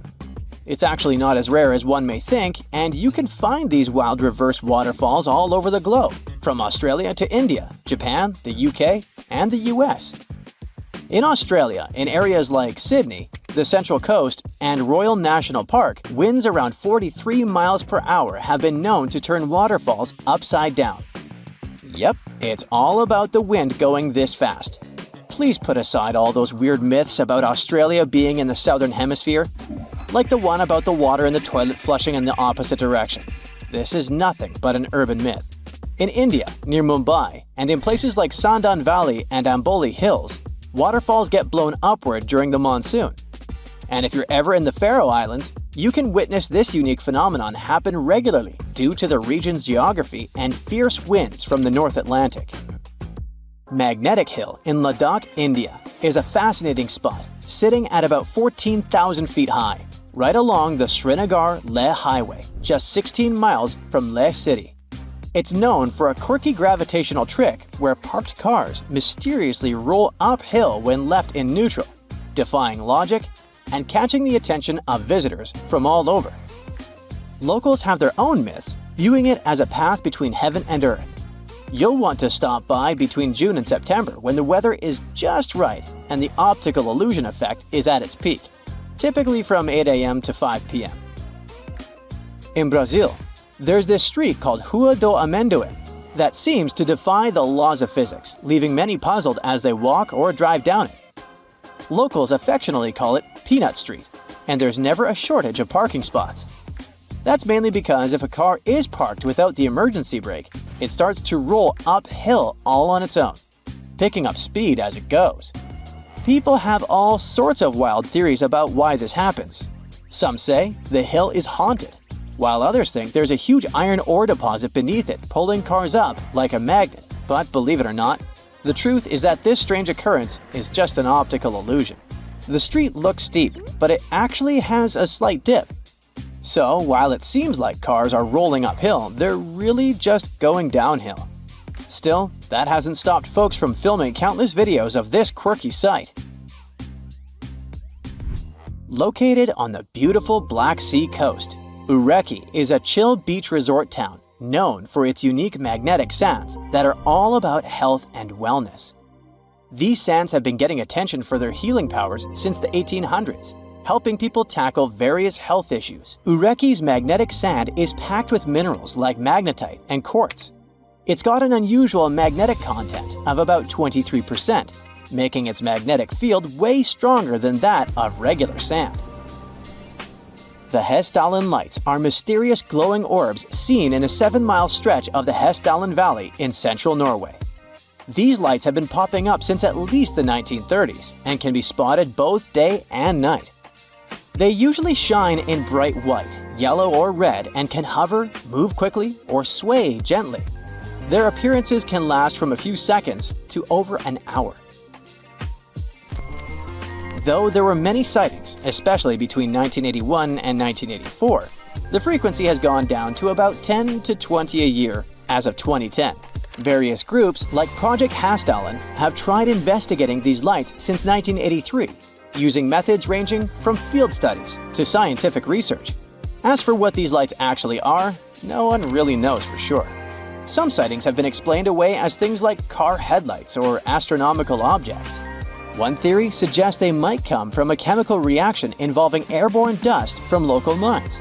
Another idea is that they could be clusters of particles interacting in a specific way due to the area's geology.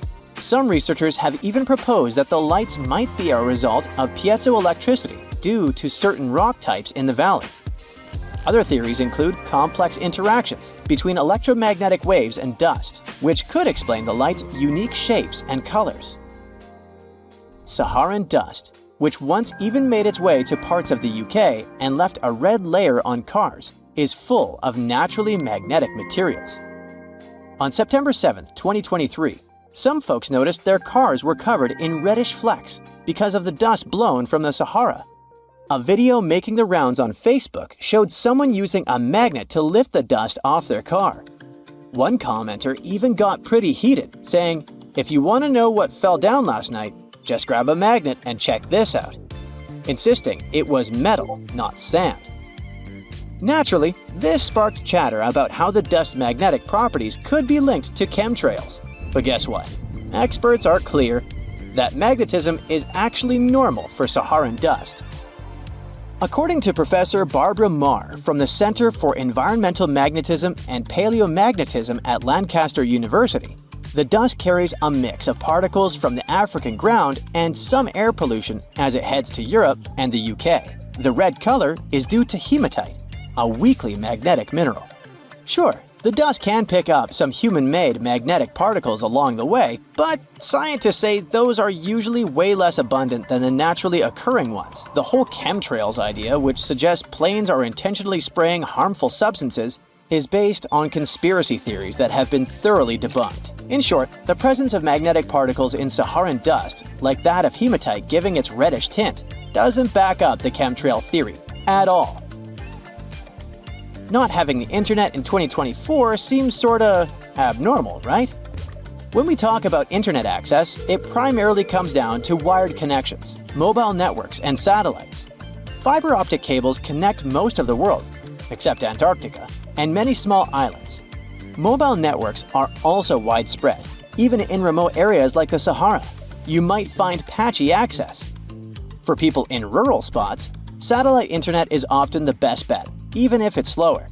Still, there are a few truly isolated spots left. Deep caves like Georgia's Kerbera Cave are internet-free due to their depth. And under the ocean, signals struggle to get through, making internet access poor or non-existent.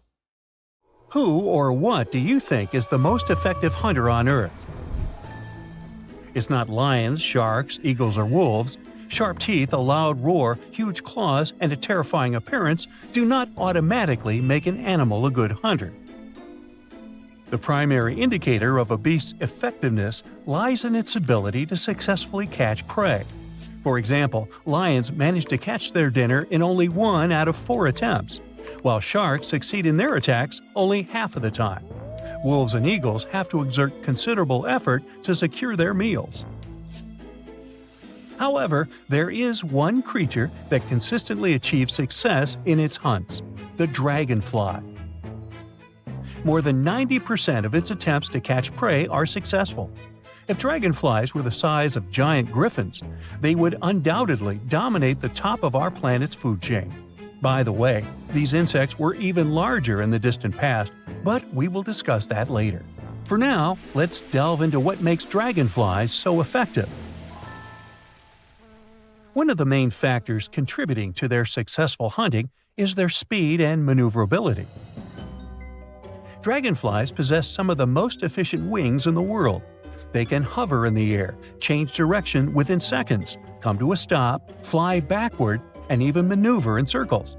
In contrast, consider birds, which take approximately a second or more to take off. Their flight may be graceful, but it lacks maneuverability. Birds are unable to stop quickly or change direction with ease. Their movements are smooth and limited. In contrast, dragonflies have 4 wings, 2 in the front and 2 in the back, and these wings can move independently of one another. With just 3 wing strokes, dragonflies can reach a speed of 30 miles per hour, equivalent to the average speed of cars driving in a city. Additionally, dragonflies have a short braking distance. If an ordinary car were to stop at this speed, it would skid several feet on the road. In contrast, a dragonfly can come to an abrupt stop at any moment, with an almost negligible braking distance. With this remarkable ability, dragonflies swoop up, dive down, and perform 360-degree spins, rendering them elusive hunters from which nothing can escape. Well, 10% do. Nevertheless, effective wings alone are insufficient if they're not complemented by a well-functioning brain. Almost all insects rely on their sense of smell and touch during hunting. Take, for instance, a spider sitting on its web. It detects any contact with the delicate threads and determines the prey's location through vibrations. Dragonflies, on the other hand, primarily rely on their exceptional eyesight. They can focus on a target just like humans, completely disregarding external distractions. Imagine yourself in a large room with numerous televisions hanging on the walls, each displaying a different movie. Amidst the chaos, you spot your favorite comedy and can concentrate on it, ignoring the sounds and images on the other TVs. A dragonfly possesses a similar ability. If it observes a swarm of buzzing mosquitoes flying in various directions, it can focus on a single mosquito and track its movements. The mosquito will be unable to camouflage itself within the crowd of its companions. Uh-oh. A dragonfly's motor flight center resides in its chest. Similar to bone marrow, this center receives signals from the brain and transmits them to the limbs. Additionally, a dragonfly's brain is connected to its thorax.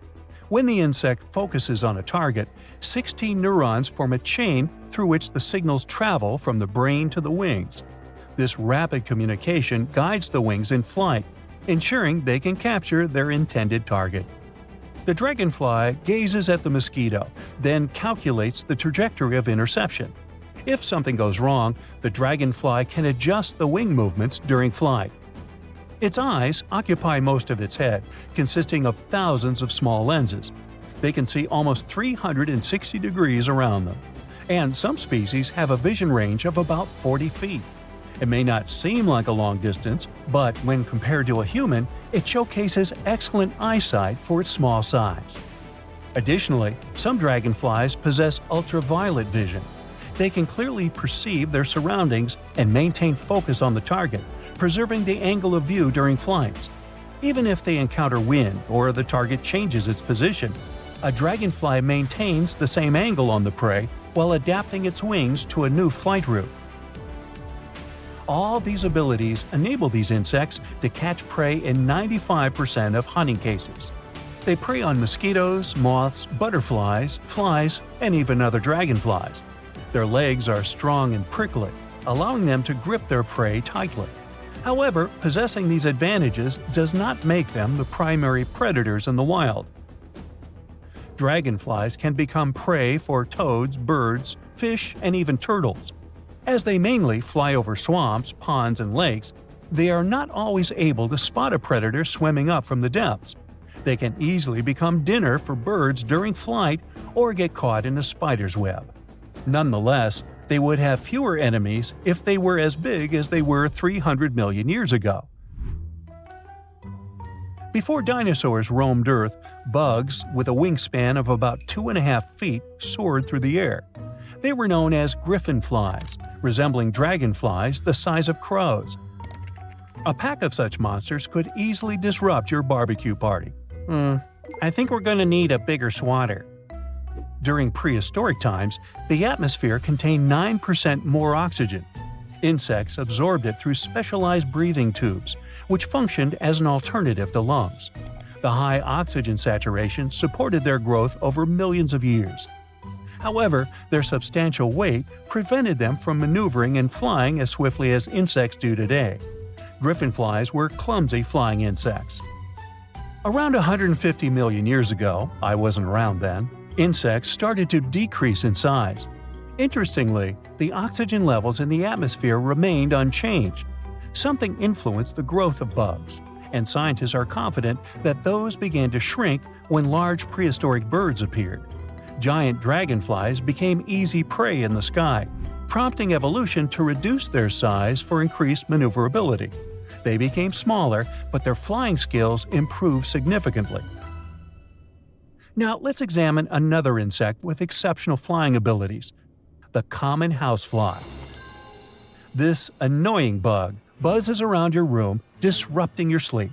You want to swat it with a slipper or a newspaper, but it's challenging because the fly's attention and reaction speed are several times better than yours. Imagine two acrobats, one performing daring stunts and flips in the gym, and the other does it underwater. The underwater acrobat moves much more slowly, with predictable and seemingly heavy movements compared to the one in the gym. You resemble the underwater acrobat when dealing with the annoying bug. Though you may attempt a swift strike, for the fly, your hand moves as fast as a balloon falling to the ground. And the fly sees better than you, thanks to thousands of receptors that capture the light around it. You strain your muscles and move your eyes to see something to the side. But the fly doesn't have to do that. It sees everything at once. If you think you've sneaked up on a fly unnoticed, you're mistaken. It sees you and is ready for any attack. Similar to a dragonfly, a fly can change its speed and direction, slow down, and accelerate. It can also calculate the trajectory of your hand. When you wave a newspaper to swat it, the fly calculates the point of impact and its body immediately prepares for an evasive maneuver. In a way, it can dodge the attack even before you strike. Imagine if flies and dragonflies were to increase in size while maintaining their speed and reaction.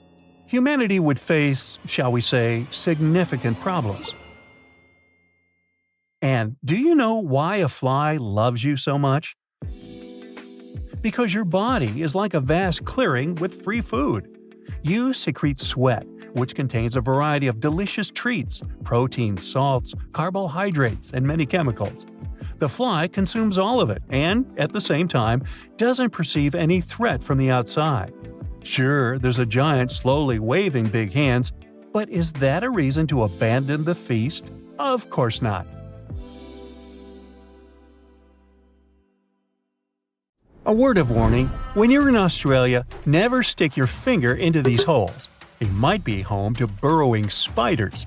Some species have a bite powerful enough to pierce nails. It feels similar to a hammer on your finger because of the venom. So always give your boots and outdoor clothes a quick check to be safe. Animals sometimes make homes or look for food in them, especially bandicoots. Silk-lined burrows in shady spots might belong to funnel web spiders. The silk works as a trip line to alert the spider inside about what's happening outside. Look for shiny dark brown to black spiders with finger-like spinnerets at the end of their abdomen. Then you'll find them. Males have a hefty mating spur sticking out of the middle of their second pair of legs. When these spiders feel threatened, they make aggressive moves, rearing up and showing off their startling fangs. These spiders, which belong to the Aranida order, are known for their funnel-shaped webs that widen at the entrance. They patiently wait in the narrow funnel for prey to touch the web, then swiftly capture it. In Australia, large brown spiders frighten people due to their venomous bites. They are infamous for causing people to lose their lives in southern and eastern Australia, particularly in the Sydney area since the 1920s. Quick access to the antidote after a bite is crucial in preventing severe consequences. The next spider is one of the world's most dangerous venomous spiders. Phonutria nigriviter is a spider living in South America. People often call it the Brazilian wandering spider. You see, in Brazil, 4,000 people get bitten by this critter each year. The bites can cause serious issues, such as hypertension, blurred vision, sweating, and vomiting. You wouldn't want to meet with this creature, as you can also face way more severe consequences than blurred vision. In some situations, its kiss can take a life. Apart from messing with humans, this spider has a diverse menu, including crickets, katydids, and even larger options like tree frogs, lizards, and bats. Operating under the cover of darkness, these creatures are the most active during the night. They ambush their prey instead of relying on webs.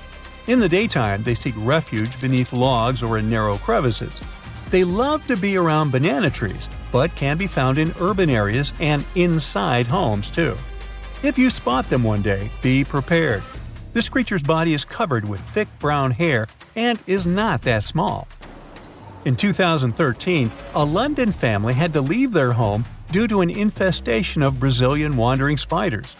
The trouble began when an egg sac, hidden in a bunch of bananas, made its way to their local grocery store.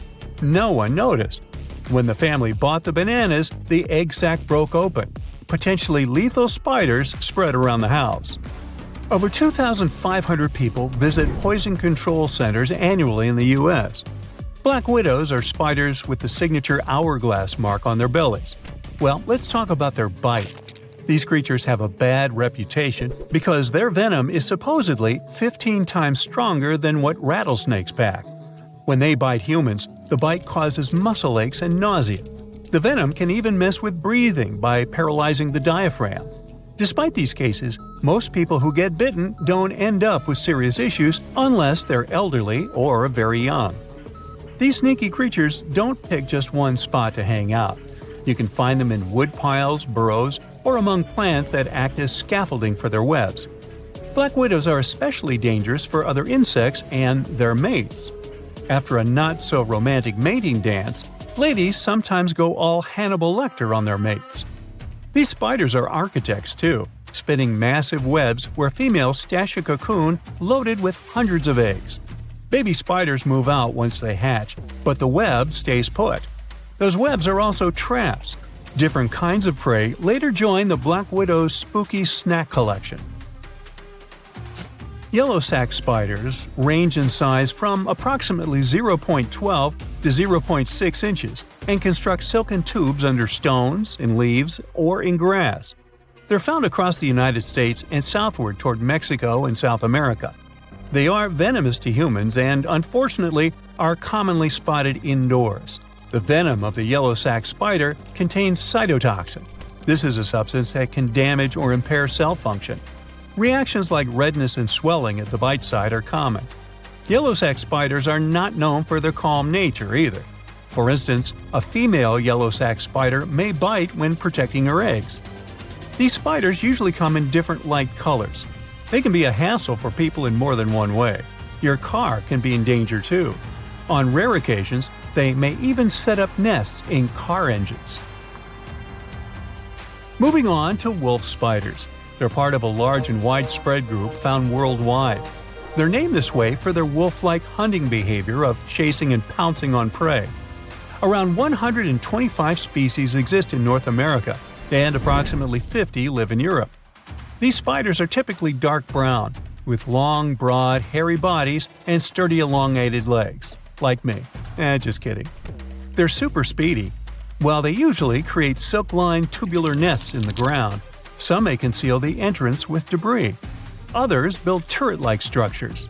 A few species also spin webs. Wolf spiders may bite in self-defense. They are venomous, but their bites are not considered dangerous. Some people who are allergic to spider bites may experience nausea, dizziness, and an elevated heart rate. The bite of the spider's large fangs is similar to a bee sting, so it can cause a physical wound at the bite site, and the venom may cause itchiness. The combination of their powerful bite, rapid movements, and startling appearance can be quite unsettling.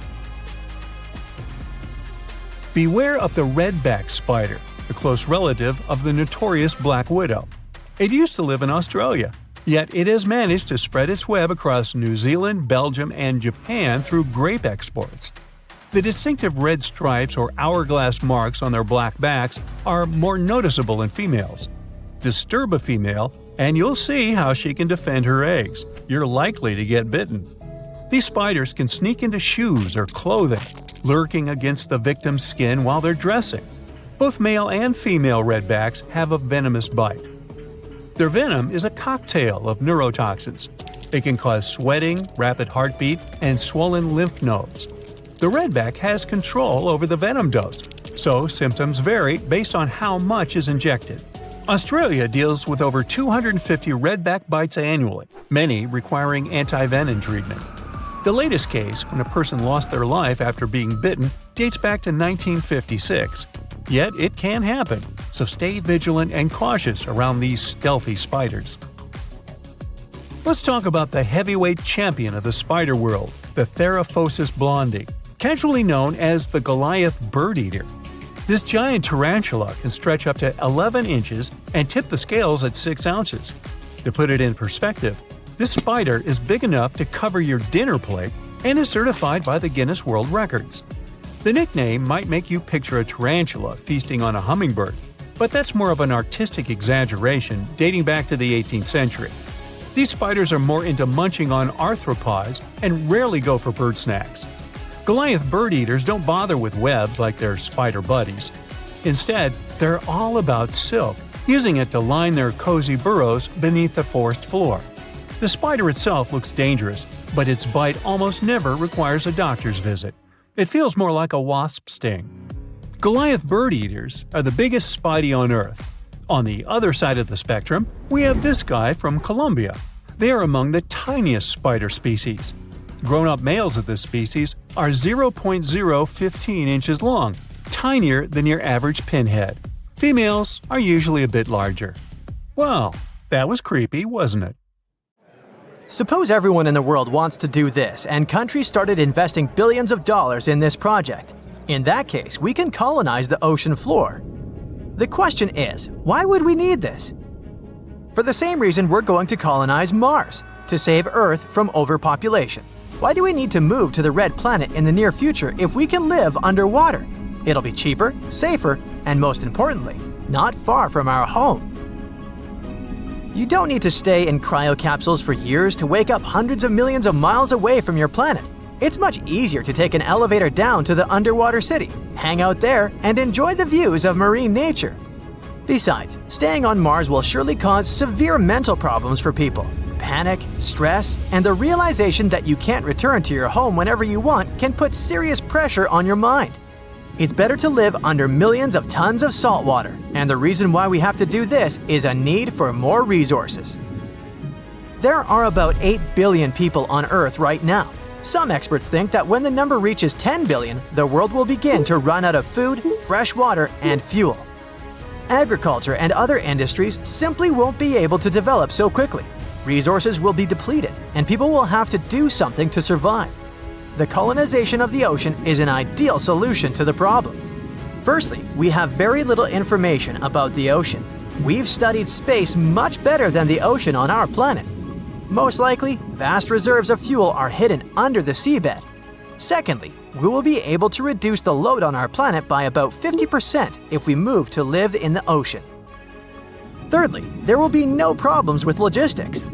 Delivering food, necessary equipment, and construction materials will take hours, and if something breaks along the way, you can return to the surface and try to deliver it again. Sending things to Mars would be much more complex and expensive. Imagine that halfway there, millions of miles away from Earth, something breaks down on the spaceship with provisions. Then you'll have to wait for many years for the next delivery. But the main reason for ocean colonization is protection from disasters and natural cataclysms. Volcanic eruptions, radioactive winter, earthquakes, tornadoes, and floods. We could easily wait out any disaster underwater. Yeah, there are volcanoes on the ocean floor too, but the consequences of their eruptions are not so dramatic. The water immediately cools the lava and prevents ash from spreading.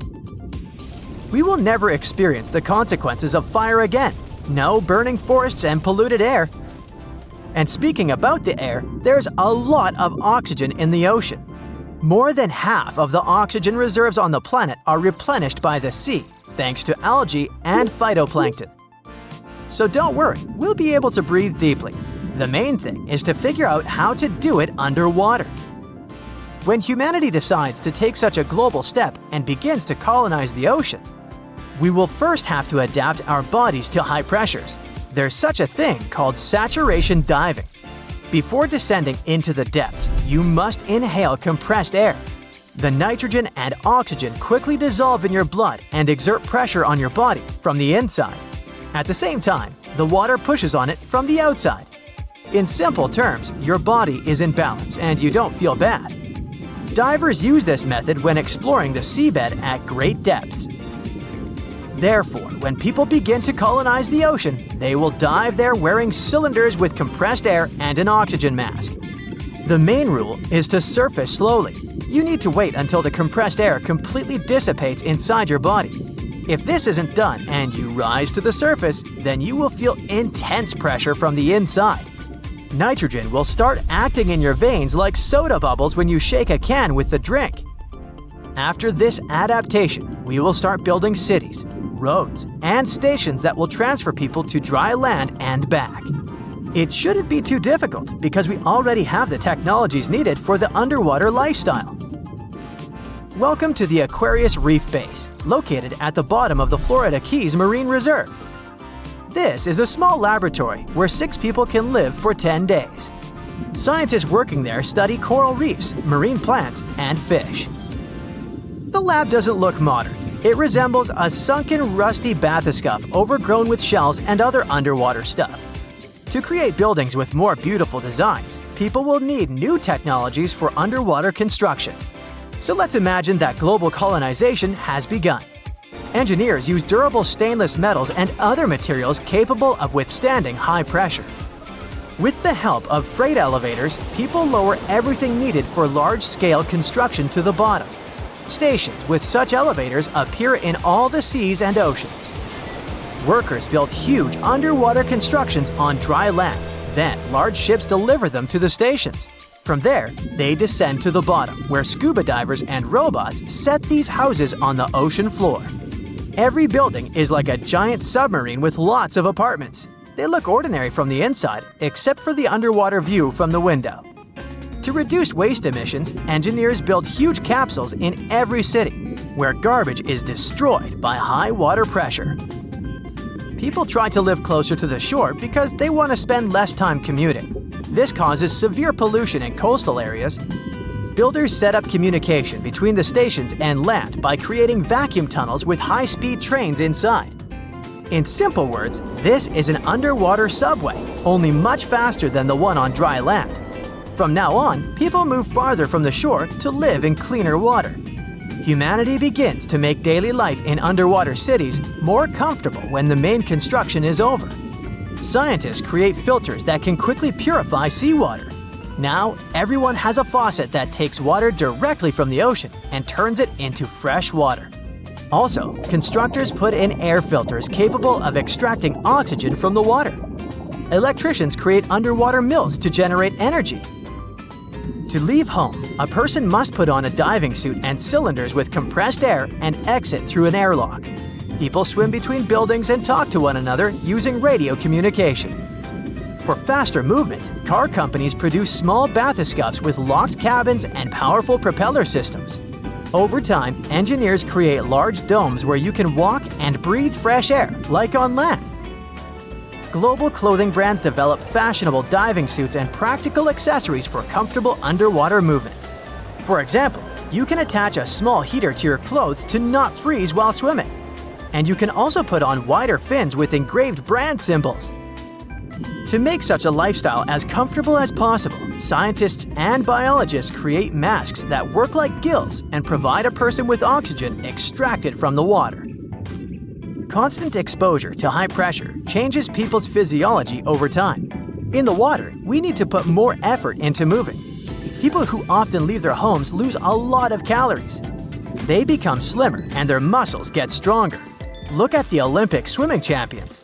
Now, almost all underwater citizens have the same developed shape. Our body temperature is falling, and evolution slowly turns us into cold-blooded creatures. A lack of sunlight makes our skin paler, and we start resembling amphibians. We learn more about deep-sea creatures such as the giant squid and other monsters.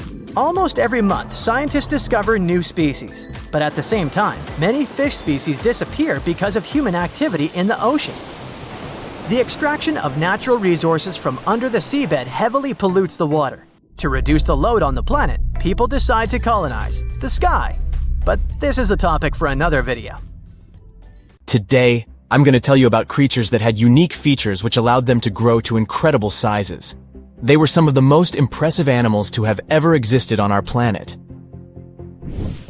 The Argentinosaurus is a genus of sauropod dinosaurs that lived approximately 97 million years ago in what is now South America. Scientists think it was one of the largest land animals ever, with a length of up to 100 feet and a weight of up to 100 tons. A farmer stumbled upon a giant leg bone while tending his cattle. That's how he discovered the first fossils of the Argentinosaurus in Argentina in 1987. Further excavations uncovered more bones, revealing a massive dinosaur that would have dwarfed most other animals of its time. The Spinosaurus, meaning spine lizard, is a genus of theropod dinosaur that lived around 97 million years ago in what is now North Africa. It is believed to be one of the largest carnivorous dinosaurs to ever exist, with a length of up to 60 feet and a weight of up to 23 tons.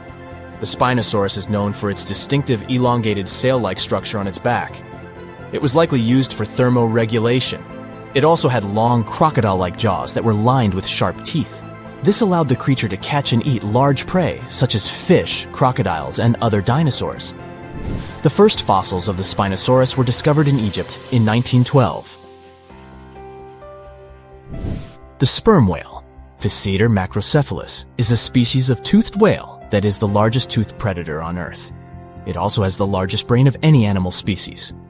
It is found in oceans all over the world and can dive to depths of up to 7,000 feet in search of food. You can easily recognize sperm whales by their massive, block-shaped heads, which can measure up to 1/3 of their total body length. They have dark brown or grayish-blue skin and a distinctive wrinkled appearance. The Titanoboa is an extinct genus of a giant snake that lived approximately 58 million years ago. It is considered to be the largest known snake ever. It could grow up to 42 feet and weighed around 2,500 pounds. The first fossils of the Titanoboa were discovered in a coal mine in Colombia in 2004. This discovery meant a lot because it provided insights into the size and behavior of snakes during the Paleocene era, as well as the overall climate and ecosystem of the time. The blue whale, Balænoptera musculus, is the largest animal on Earth, measuring up to 100 feet in length and weighing as much as 200 tons. These marine mammals are found in oceans all over the world and can live up to 90 years. Blue whales have a long, streamlined body that is usually blue-gray in color with mottled patterns. They have a small dorsal fin and 2 pectoral fins that are about 1/3 the length of their body. Blue whales feed on tiny shrimp-like creatures called krill, and they eat a lot. A single adult blue whale can eat up to 8,000 pounds of krill in a day. The Leadsichthus is an extinct genus of large, bony fish that lived during the Jurassic period, approximately 155 million years ago. It is believed to be one of the largest fish that have ever lived. Some estimates suggest that it could grow up to 55 feet in length. The first fossils of Leadsichthus were discovered in England in the 19th century, and more recent discoveries have been made in other parts of Europe, South America, and Africa. Despite its enormous size, the Leadsichthus was a filter feeder, similar to modern-day whale sharks, and likely fed on plankton and other small organisms. The creature did it by simply swimming with its enormous mouth open, filtering water through its gills. The pterodostro is an extinct species of flamingo-like birds that lived approximately 35 million years ago. They were relatively small birds with a wingspan of about 2-3 feet.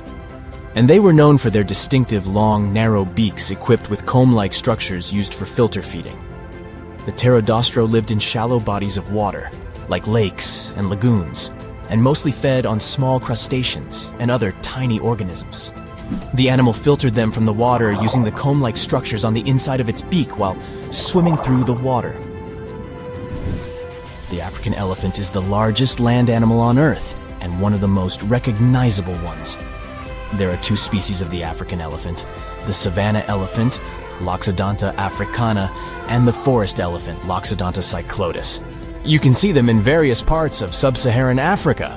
These creatures can be identified by their large size, gray skin, and long trunks. African elephants can grow up to 13 feet tall and weigh up to 14,000 pounds, depending on the species and gender. Australia used to have its own giants. Those were huge animals that could have dwarfed anything living on this continent these days. Scientists found the remains of many of those ancient creatures in the Narracuta Caves in South Australia, 4 hours away from Adelaide. It's a lovely region, but it can be treacherous. Watch out for holes the ground is pocked with. Known as pitfall traps, many of them are no wider than a coffee table. They're deep and plunge into the darkest of caverns. One of such caverns is called Victoria Fossil Cave, and it's a treasury that's been hiding the bones of around 45,000 animals for centuries. Some of the oldest bones belong to creatures far more terrifying than any animal you can encounter today. Those were the ancient Australian megafauna, huge beasts that roamed the continent during the Pleistocene epoch. During those, there were giant snakes, huge flightless birds, wombat-like creatures the size of a rhinoceros, and many others. One of the largest examples of the Australian megafauna scientists have discovered so far is the Diprotodon. That giant herbivorous creature was 10 feet long and 6.5 feet tall, and weighed more than 6,000 pounds, about as much as a small Asian elephant. Even though this terrifying beast didn't eat meat, It could have smashed other animals with its sheer weight. Scientists have found the remains of hundreds of such creatures all over Australia, so it's safe to say that no other animal from that time or in that location was larger than this giant.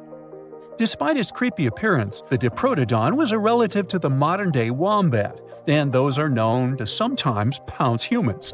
The Diprotodon had toes that pointed inward and were well suited for digging burrows. On the other hand, Diprotodon was a giant, and it was unlikely that it used to do so.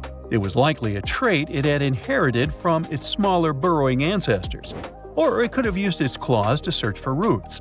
This theory is supported by the fact that the animal's pouch was facing backward. It prevented any dirt from collecting inside while the creature was digging. Since this animal was so big, it didn't have to worry much about predators. Up until 60,000 years ago, when the first humans appeared on the continent, full-grown Diprotodons only had to look out for creatures like the quincana. Measuring in at a whopping 20 feet long, the quincana was a land crocodile. It lived in Australia from around 20 million to 40,000 years ago. It disappeared along with most other mega creatures of the last ice age. It's thought to be the result of the first humans coming to the continent. Even though the quincana was extremely fast and dangerous, it was possible that this creature got outcompeted by human hunters who took all available prey. Unlike modern crocodiles that are mainly aquatic, that mighty beast was a land dweller. Scientists figured it out by studying the quincana's legs. They were able to support and carry the body clear off the ground. It means there was no escape for ancient people once the quincana spotted them. Modern crocodiles can only push themselves along on their bellies. Such an adaptation allowed the quincana to chase its prey for long periods of time, exhausting it in the process. Another creepy feature of this ancient monster was its teeth. Aquatic crocs have conical teeth. Those are great for gripping and holding on to prey underwater. But quincana had knife-like teeth, ideal for slicing soft-bodied animals like, mammals. Another Australian monster, Thylacoleo, wasn't all that large, but it didn't make it any less terrifying. It was still among the top predators and the biggest carnivorous animals in Australia. This creature was a true oddity of nature, even by prehistoric standards. First, its teeth resembled not those of a regular predator, but those of a rodent. Its front incisors were enlarged, taking the place of canines. Premolars were also shaped like blades. They were used for cutting flesh and bone. At first, scientists thought that Thylacoleo used those teeth to eat nuts and fruits. But later, a study showed that the use of such teeth was better suited on necks and spines. The jaws of this ancient creature were immensely powerful. A 220-pound Thylacoleo had a bite force similar to that of a present-day 550-pound lion. It means that the animal could easily bring down prey much larger than itself. Then there was Thylacoleo's tail. It had strong muscles which provided the animal with the ability to use the tail as support when tackling large prey. The Thylacoleo had retractable claws, and this feature is very uncommon among marsupials. It allowed the animal to keep its razor-sharp hooks from getting blunt and could help it get a better grip on its prey. Scientists are quite sure that, like today's leopards, the Thylacoleo could climb trees and jump on other animals from above. It was done so fast and stealthily, they never knew what hit them. The creature's rear feet support this theory. The first toe there was reduced, but the foot had a rough pad like what modern-day possums have. It allowed them to have a better grip while climbing. Right after scientists found the first skull of the Meliolania, this animal was classified as a lizard. That's why its name translates to small groomer. But after they discovered more complete fossils, it turned out that the Meliolania was a giant turtle. But that's not all. It was one of the largest land turtles to ever have existed. The main reason researchers initially believed the creature to be a lizard was the fact that its skull was adorned with a series of spikes. It's something the modern-day horned lizard can boast.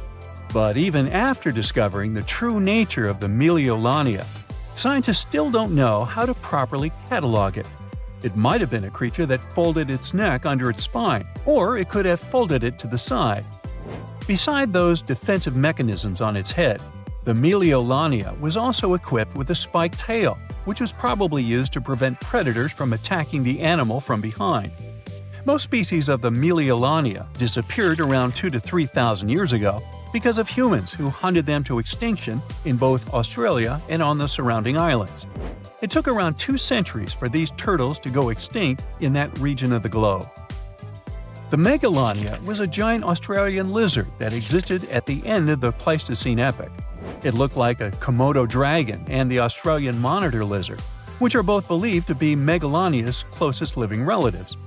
Fossils tell us that the ancient animal was anywhere from 15 to 26 feet in length. Ow! The youngest fossil remains of this ancient Australian monitor lizard date back to about 50,000 years ago. The first indigenous settlers must have encountered Megalania, which led to the lizard's extinction. Originally, scientists thought that the Megalania was the only member of the genus Megalania, but these days it belongs to the genus Varanus, which means that the prehistoric creature is closely related to other Australian monitor lizards. Our next giant creature on our list was once dubbed an ostrich on steroids. I mean, look at it. It was the last of the thunderbirds to go extinct in Australia. The Genyornis lived on the continent at the same time as early humans. They might have coexisted for 15,000 years or so before the huge bird eventually disappeared. This theory has some proof. The bird's fossils found along with human artifacts. Some cave paintings also depict flightless birds similar to the Genyornis in size and shape. Although it wasn't the largest bird in Australia, the goose-like creature was still as tall as a grown-up man and weighed around 550 pounds. Even a modern-day ostrich can be dangerous if it feels threatened. Imagine meeting its giant prehistoric relative. Scientists are still arguing about its diet. Many believe the creature was an herbivore, but there's still a chance that the Genyornis was a partial scavenger. Its small, stubby wings and powerful hoof-like legs hint that the bird could have been a plant eater. But its huge beak and exceptionally deep lower jaw evoke suspicion. Such features are highly unusual in birds. There are insects in nature that love to make a lot of noise. Imagine you're at a rock concert where a singer loudly yells into a microphone and the guitarists give out deafening chords. And all this is transmitted through giant speakers. It feels like the music passes through your body. You will experience a similar sensation if you find yourself near a swarm of cicadas. These creatures create a clicking, ringing sound with the help of vibrating membranes on their stomachs. The awakening of cicadas is always a surprise for people. Any day you can wake up to a loud noise outside. Cicadas gather in huge swarms, fly out into the streets, and cover cars, trees, and buildings. They chatter for weeks, and then silence comes. Cicadas disappear as suddenly as they appear. The cicada's sounds can be pleasant or harmful to your ears depending on the species. It can be something melodic and captivating. When millions of cicadas click in the forest, it resembles the sound of a jet plane or a circular saw working. Some people can't stand it and run away from the singing swarm, but many also say that cicadas make a pleasant sound that envelops you from all sides, which is a pretty unusual feeling.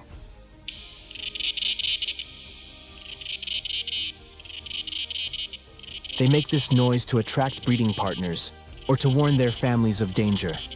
Perhaps they are just having fun. And the reason for such joy is their life cycle.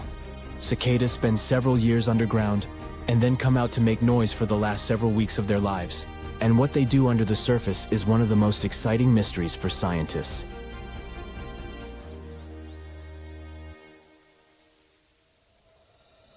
So, cicadas are physically strong insects with big eyes and unique wings.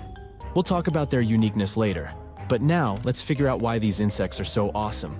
There are about 3,000 species of cicadas, but they are all divided into 2 groups, annual and periodic ones. Annual is a common type. You can meet them all over the world. They live from 2 to 5 years or longer and have a normal insect lifestyle. They fly, drink the sap of trees, and click. But periodic cicadas live only in North America, in the central and eastern regions of the USA. They can disappear as a species off the face of the earth and then, a few years later, appear in a forest and make such noise that you can hear it from afar. Imagine walking in the woods, picking mushrooms and berries, And then the soil begins to move, and hundreds of thousands of cicadas are flying out. They are everywhere, and they are very loud. But don't worry, they're not aggressive and won't bite you. The life cycle of these insects is divided into 3 parts: eggs, nymphs, and adults. At first, females lay several hundred eggs in different places. They leave their offspring near the ground on the branches of trees and brush. Then, after 6 to 10 weeks, little nymphs hatch out of them, fall to the floor, and burrow into the soil. There, they munch on fluids from the roots of plants and grow. They spend 13 or 17 years in these underground tunnels, then molt their shells and come out. And they all do it at the same time. It's as if someone gives them one order, and they drop everything to come to the surface simultaneously. And after they rise, they start to click. Imagine spending more than 10 years in a cramped, dark space, and then going out into a bright, open world where you will live for several weeks. No wonder cicadas are chirping so loudly. Or they may have a great time underground, and then decide to spend their retirement outdoors. Most likely, their appearance coincides with convenient natural conditions. They wait for the soil temperature to become comfortable for reproduction and come out. However, while the soil heats up and gets colder annually, cicadas come out once every 13 or 17 years.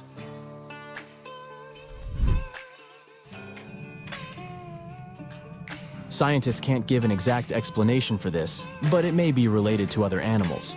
Cicadas are pretty defenseless and nutritious creatures. A swarm of millions of cicadas is a feast for many forest inhabitants. Owls and foxes like to eat them. Suppose the forest ecosystem gets used to the annual singing of cicadas. In that case, their enemies will quickly destroy the entire population of these insects. Therefore, cicadas come out when no one expects them. Perhaps they choose the moment when the population growth of owls and foxes is at the lowest level. To avoid meeting them, cicadas wait for several years.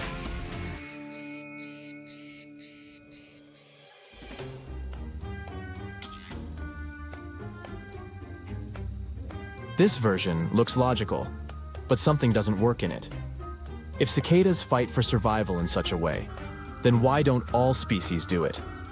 Annual cicadas regularly appear in the forest and are an integral part of the ecosystem.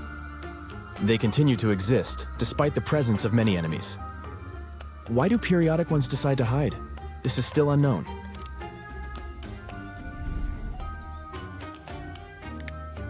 A massive swarm of cicadas resembles locusts. So many consider them pests. But unlike these crop eaters, cicadas only feed on the sap of trees. They won't eat your corn, destroy your garden, and bite the leaves.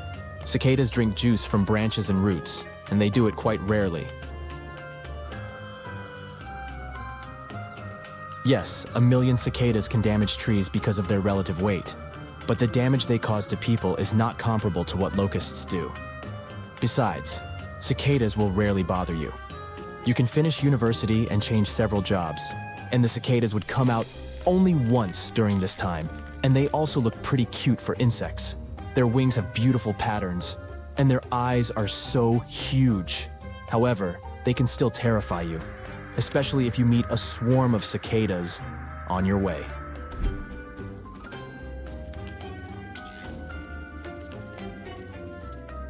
Life underground seems safe, but even there, the cicadas have their antagonists. And the main one is a special kind of parasitic fungi that can penetrate the body of a cicada and slowly devour it.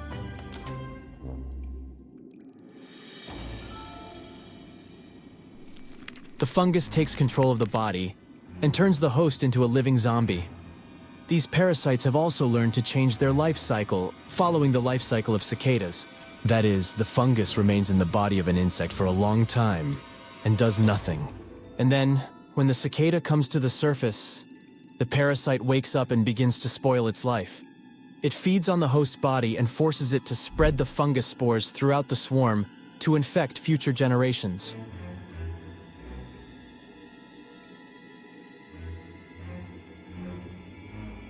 Another type of fungus doesn't wait for the cicadas to crawl to the surface. These parasites can cause infected insects to get out of the ground ahead of time, crawl up tree branches and scatter spores. Sometimes fungi grow out of cicadas while they are still underground.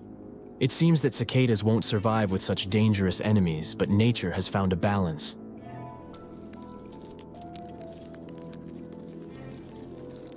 Some types of fungi don't destroy their carriers. They live in symbiosis with cicadas. The parasite gets a home, and the cicada probably gets nutrients from the fungus. For scientists, this is a unique case when fungi abandon their parasitic lifestyle. With each emergence to the surface, the cicadas become bigger in size. This happens because large cities emit a lot of heat and nutrients into the air, warming the area by several degrees. This contributes to an increase in cicadas' size. But the growth only applies to those insects that live near cities. Cicadas hiding in rural areas with colder temperatures retain the same size. The uniqueness of cicadas is not only in their life development, but also in their anatomy. When insects become adults, their wings get covered with tiny nanopillars that can repel water, destroy bacteria, and self-clean.